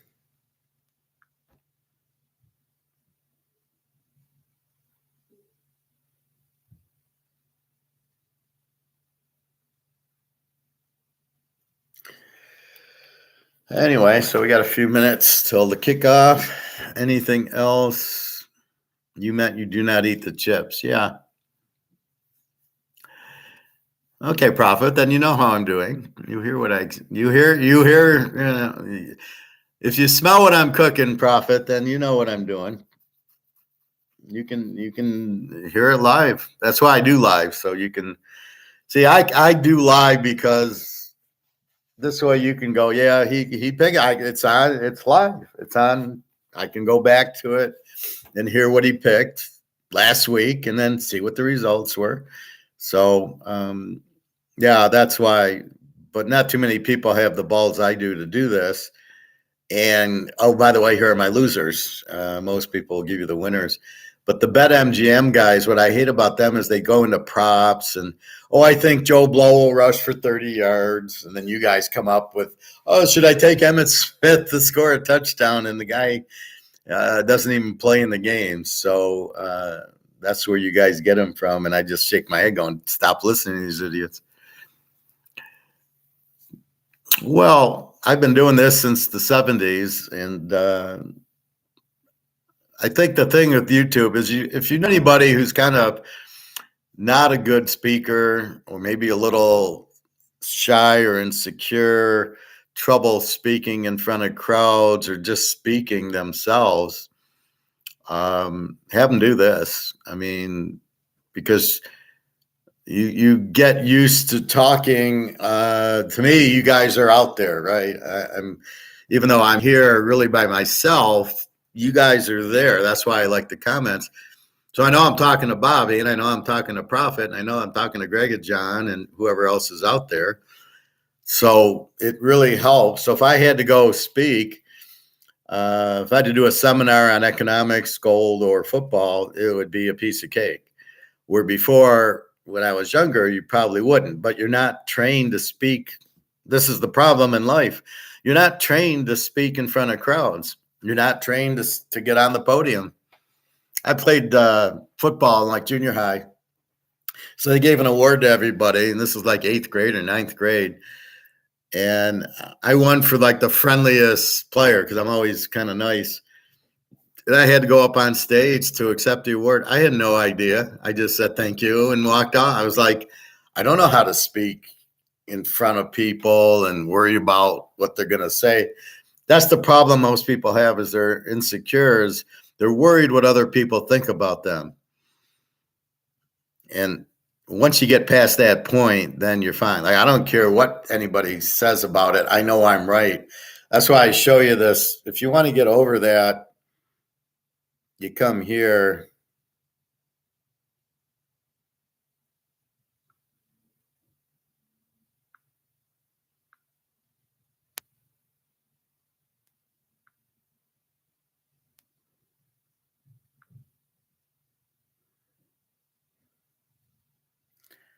So you go to these stoic ones.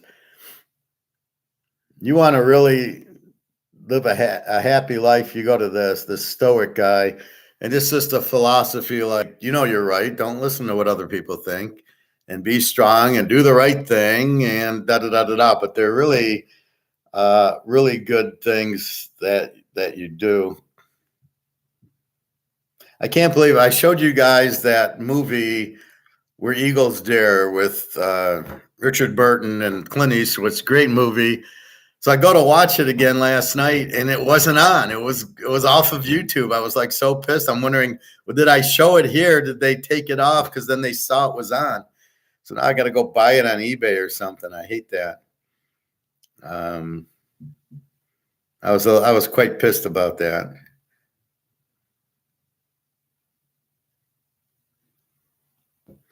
Anyway, this is the latest one from our doctor. It's all basically gets back to insulin resistance and sugar.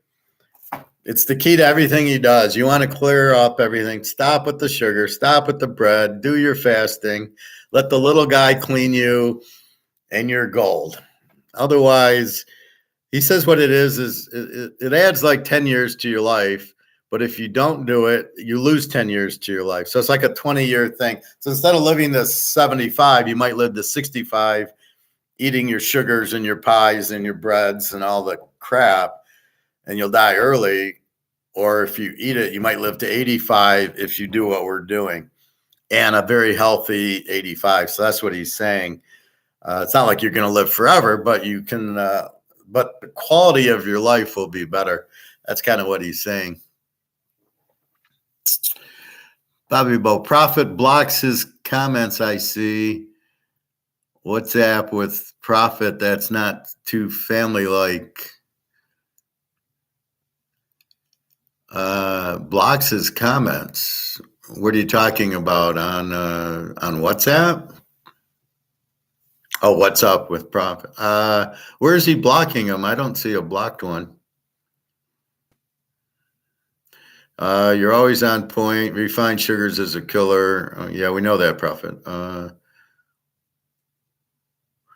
don't know where he blocks it. There was one guy, I think I had to take him. I had to hide him. He kept asking he had real strange comments. And this is a class, and I don't want to interrupt my thought process for just strange comments. Should be something to do with, as we're talking, sugar or football or gold and stuff like that. So again, bought 2/4 ounces of gold. I showed it yesterday. $5.50 for each one, which I thought was a bargain. So I'm talking to the guy. Now here we get into markets. There's no market for jewelry. This guy can't sell a fucking necklace or a bracelet. Nobody's buying. Part of the problem is the premium jewelry at a Tapper's, which is a high-end jewelry store, just moved in. It's a mile away from me. That's where I got this from. Like in 1995, I graduated with my master's. This is my graduation present to myself, was a 1-ounce gold chain. Cost me $5.50. It's worth $1,200 right now. Be worth a lot more soon. But this I never take off, and I don't know what else. I'll probably gift it to, Daria or something, or Jenna, but not in the near future. But that's what I bought with it, and I got it at Tapper's. So Tapper's is high end. So the high end people, the rich people, go to Tapper's for their jewelry, but the poorer people are not going to his store for jewelry. And the biggest reason is the inflation and the recession. So I don't have a lot of extra money. I'm not going to buy a necklace. I'm not going to buy a bracelet. Maybe for Christmas they'll buy a cheap one. But he says he can't. I says, well, I hope you're keeping some of the gold for yourself for when the price goes up. He says, I can't. I got to pay the bills, and none of the jewelry is moving, which gets you into what I call the market, which is this only sells if somebody wants to buy it, right? And then we determine the price. He wants to buy it, but only at this price. And then that's what I sell it for. Is what the buyer will pay for it. So I can't. People say, well, why isn't this price is going to go up? I says it won't go up. It's marked at the price that people will pay for it now. It's not going to go up. If I could sell it for $500, I'd sell it for $500. So I don't even see this at the grocery store. This is a 1997 bottle, right? So it's 12 years old then. It's probably a 50-year-old thing. So they don't make it. You can't even find it. I don't know what this is worth. But let's say that I go on eBay. Well, I can ask $1,000 for it, but if I don't get a buyer, I can't. I can do it, but I won't get a buyer. What's the point? So we'd have to work on the price. So let's say I'm in a grocery store and I got this for $75 and people buy it. Well, why don't I sell it for $1,000? Because I won't have a buyer at $1,000. So understand the market. You can set whatever price you want. You can make, the guy could make the ribs at the barbecue place $75, but he won't get a buyer. And go to the grocery store and they could sell, New York strips for $50 a pound. You just won't get a buyer. So you have to determine where I can still get buyers. And that's what sales are. I put it at, I put the New York strip at $20 a pound. I'm trying to get 20. Nobody will buy it. I'll put it on sale for 15 or 12. And then I start selling them. Again, a grocery store relies on turning it over. So it's got to be something that is bought. I buy it to sell it. So I'm buying from the meat company all these steaks, and I got to put it at a price that I can sell them. And if I can't sell them, I got to lower the price. Otherwise, I got to throw them out. I've paid for them. So let's say I paid $7 a pound for the New York strips. So I want to sell them for 20, but nobody buys them. So now I got to come down to like 10 or 11. I make less profit. But if I don't sell them, I lose the $7 a pound that I bought them for. And so that's not why I'm in business, and that's it. But the jeweler, so I'm sitting with the jeweler guy and I'm teaching him economics going, well, you don't have a market for it. Tappers took your market. You don't have a market. What are you going to do? He says, all I can sell is gold and silver. I go, you know why? Because it's cheap. Because gold's only $2,000 an ounce, and we all know it's a $20,000 an ounce item, I'll pay $550 for it. But once gold hits 20,000, 30,000 ounce, and now you're 6,000 on the quarters, I'm not going to buy them. They're not cheap right now at 2,000. They're so cheap. Or silver at 25. I'm looking at the guy like, why are you even selling it at 25? We all know it's $2,000, $3,000. What are you doing at 25? And that's really, I gotta pay the bills. And this is the only thing in my jewelry store besides watch repair that I can do. It reminds me of my dad. My dad, when he was alive, would fix TVs, but this is back in the 60s and 70s when you would need a TV repairman, right? They'd have tubes and they would roll or it would get dark and the tubes would wear out and you needed a guy to come in and, real hard work, unscrew a tube and screw the other tube back in, screw the new one in. And then once they got so cheap, then his job got eliminated because you would just buy a new TV for $200. Why would you pay my dad to come to the house? So with that said, he's in a dilemma because he can't sell the jewelry. So he bought all this jewelry. So the cost is there. He's got to spend costs to insure them. He's got to pay the rent, but he can't sell most of his inventory. And the only thing he can sell is gold and silver. And he sells them so cheap. That's why they're selling. Sir, silver at 25, it's all you can eat. Just go buy. You got $100, go buy 4 ounces of silver. I mean, that's the biggest no-brainer. And that's the problem is that's what he's selling. So he's not keeping it. So when the price goes up, he's not going to have anything. I'm just like, oh my God. So I said, your market's gone in jewelry. What are you going to do? I mean, are you going to start selling Bobby Bow cards and make your money there? Or the Mahomes? Maybe you have these because you can't sell your jewelry. You got to find something that you can make money on because you can't. What are you going to do with all the jewelry? He says, I can't sell it. He said, maybe Christmas. And I'm like, so this is what inflation does. We have less money because we have to pay more for food. And really, you don't pay more for food. It's only if you can't substitute. So when I went and bought a cauliflower yesterday. It was like $3.99. But what am I going to substitute it with? Or broccoli's a little more, but it's just broccoli. There's not 3 different types of broccoli. So it's either get broccoli or don't get broccoli. So even my red leaf lettuce has gone up from like $1.49 to $2.29, but there's nothing I can do. That's what I eat. I can substitute steak. I don't have to get New York strip or ribeye. I can get something else, or I can get burgers.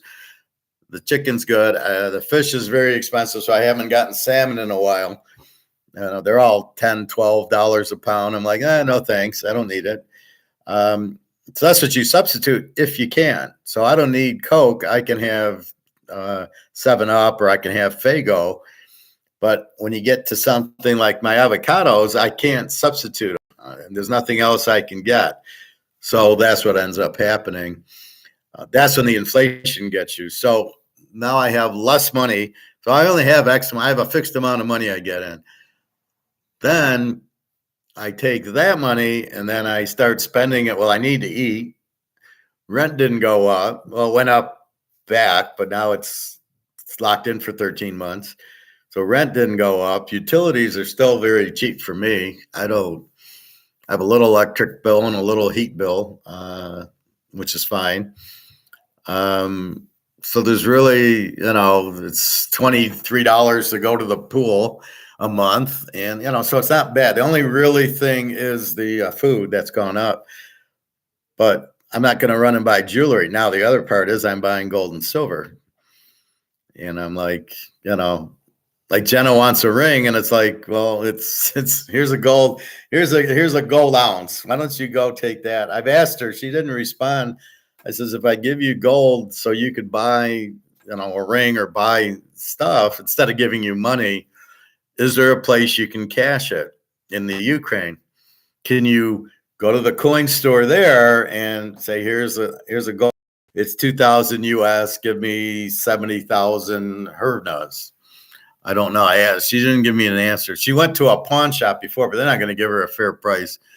So I don't know what to do unless I sell it here and just give her the money, which at least I know I'll get a fairly good price. Okay, Prophet.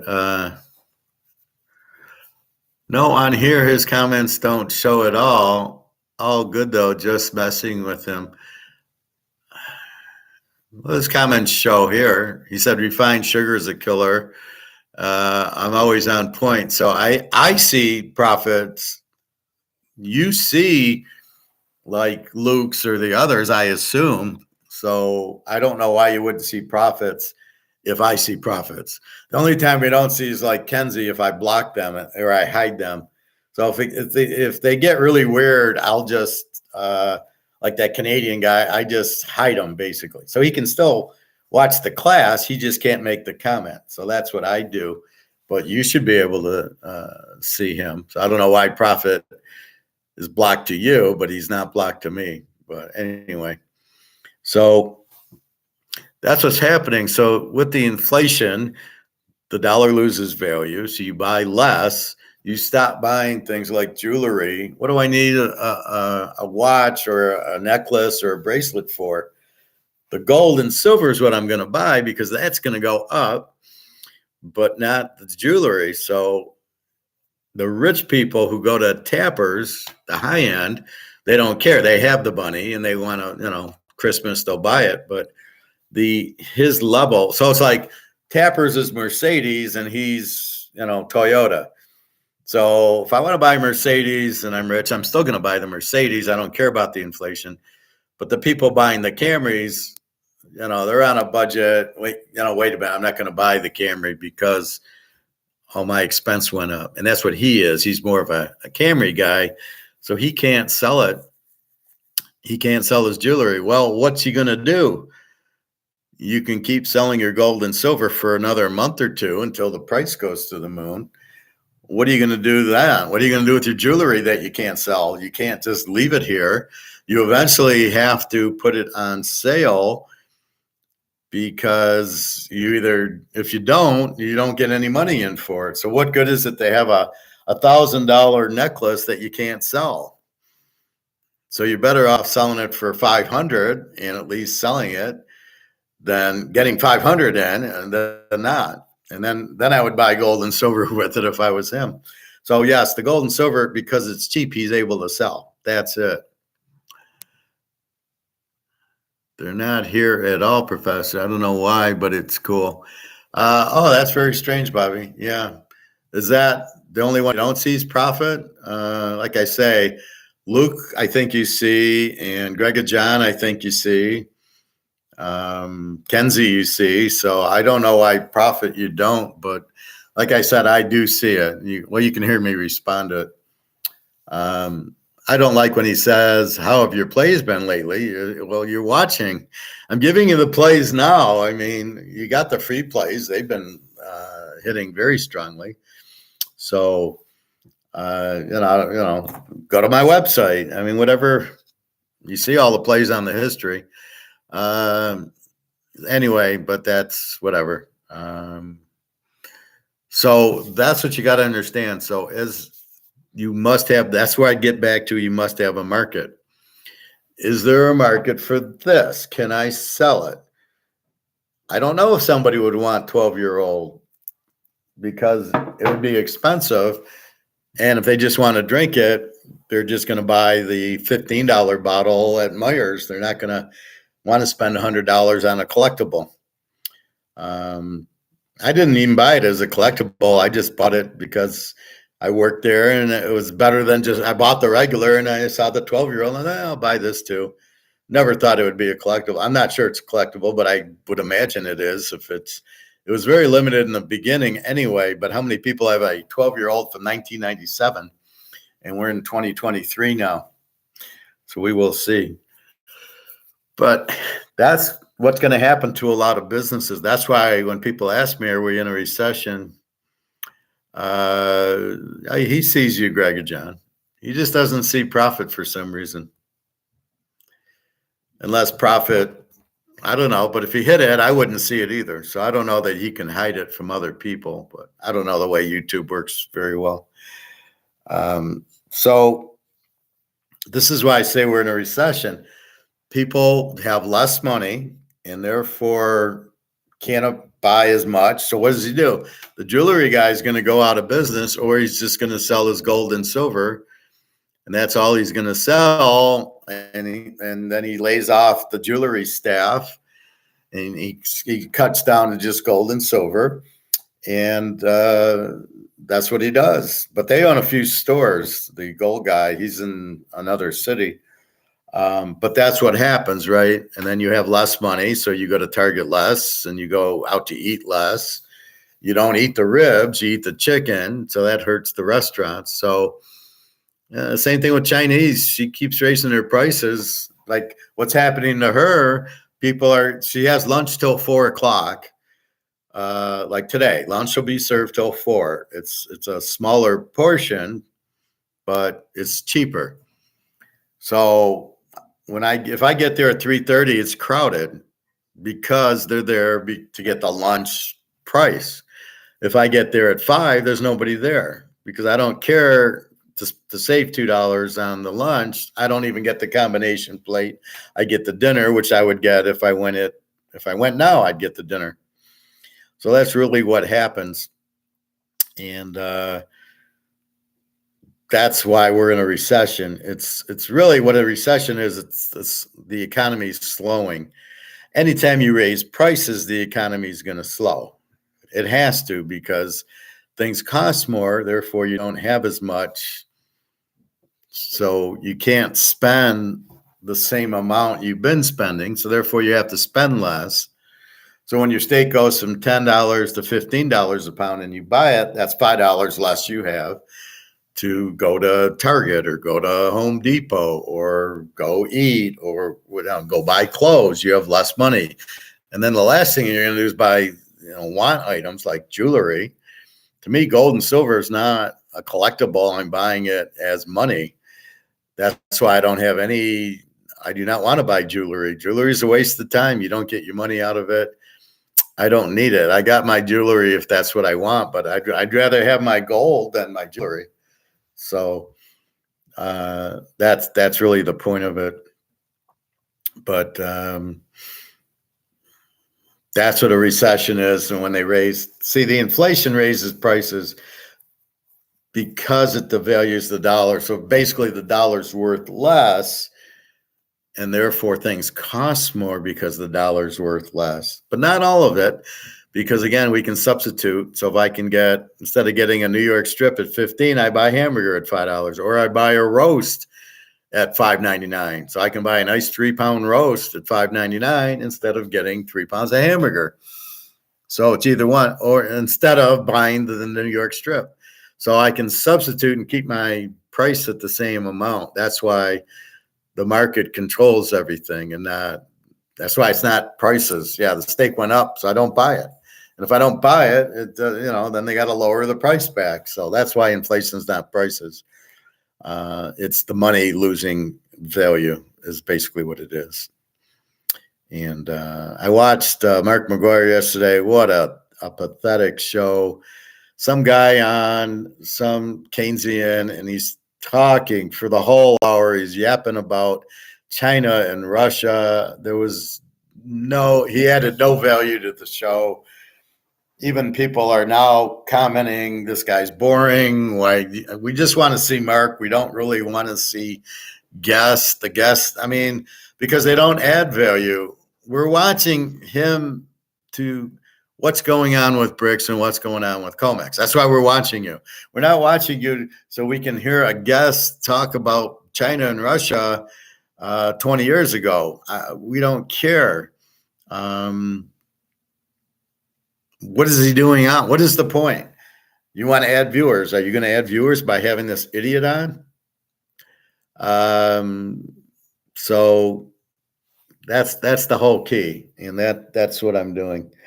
So I had it on in the background, and I'm like, I dislike it, and he had a stupid comment, but I love how the guy, the host, by popular demand.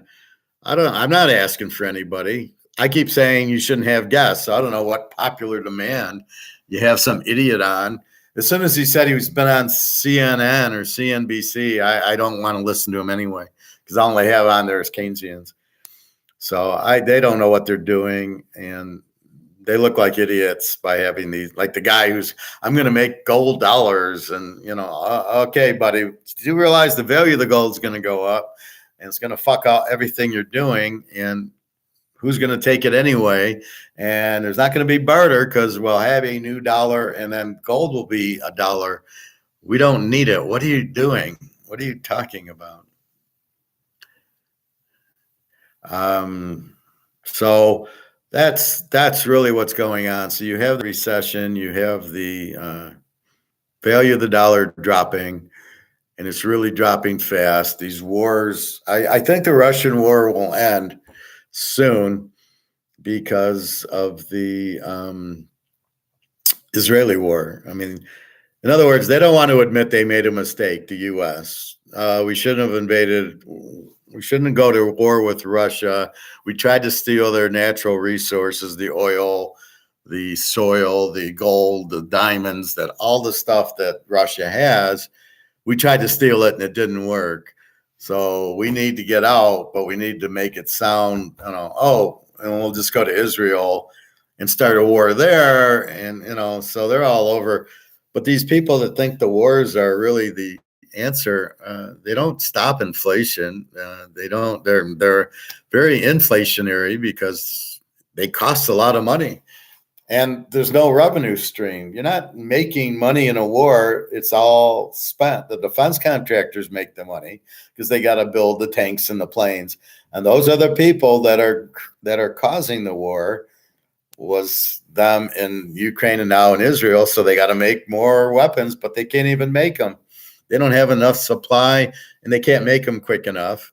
So I don't really get what the hell is going on. And it's really terrible. And I don't know. I mean, I gotta, even if I go to Turkey, I gotta be careful where we go, that it doesn't get involved with any part of the war or anything.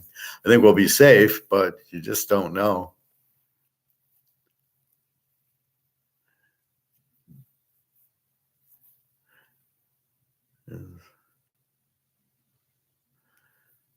Well, the value of the dollar has been zero for a long time. Really, since 1971, the value has been zero. It's a rigged thing here because it's you get paid in it. So if you make $100,000 and you get dollars to get paid, you then use that to go to the grocery store and pay your rent and go to the movies and go to dinner and go on vacation. So does it have a value? Well, people accept it. I'm not sure it has a value. It's just accepted.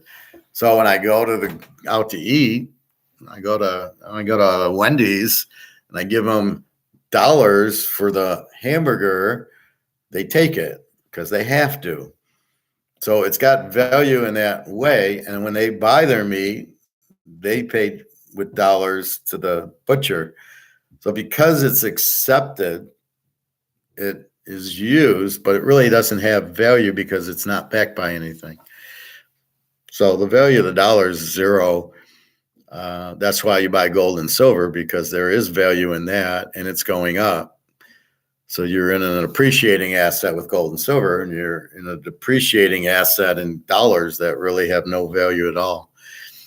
But most people don't understand that. So you think you get $100 and okay, what are you going to buy with it? Well, I can buy two steaks and and chili and some veggies. I mean, I went to the grocery store and I got 3 pounds of hamburger twice, and then a big thing of chicken breast, and I got a few other things. It was like $100, and I'm like, I got something was like $6, and another thing, I don't remember what I bought. Or I bought the mouthwash was 2 for $10 for the big, Crest mouthwash. And my hair color is like up to $10, and I can't substitute it. I can't find another brand to use. And, so these things that mouthwash should not be $7, $8, and then a hair color should be $5, is now 10. So there's that, but all of a sudden $100 doesn't buy you crap. Even I think I went yesterday. I don't remember. I didn't buy a lot. It was $45. I mean, because you'll buy the $10 item thing, right? I bought razors. I think were $7 for 5 little Schick razors or something. It's hysterical. But that's when it's really not the prices going up. It's the value of the dollar dropping. And it only works if there's no substitute. So when you look at razor blades, though, there's 4 or 5 different brands, but they're all the same price. So you can't substitute out of them, or you buy an electric, I guess. But that's what you do. So you're looking to substitute and get into other, instead of buying, Cheerios, you buy the Meyer brand or the Costco brand Cheerios. So you can substitute that if there's not a big change in taste, right? So my biggest thing is I won't buy the steak, I'll buy the burger, or I'll buy the roast. And it's still a nice 3-pound roast, and it's $6 a pound instead of 15 for a New York strip. I mean, but if you go to a steakhouse now, forget about it. It's probably $70, $80. I wasn't even at a steakhouse. They had steak on the menu and it was like $45. And I'm like, okay, forget it. I'm not interested.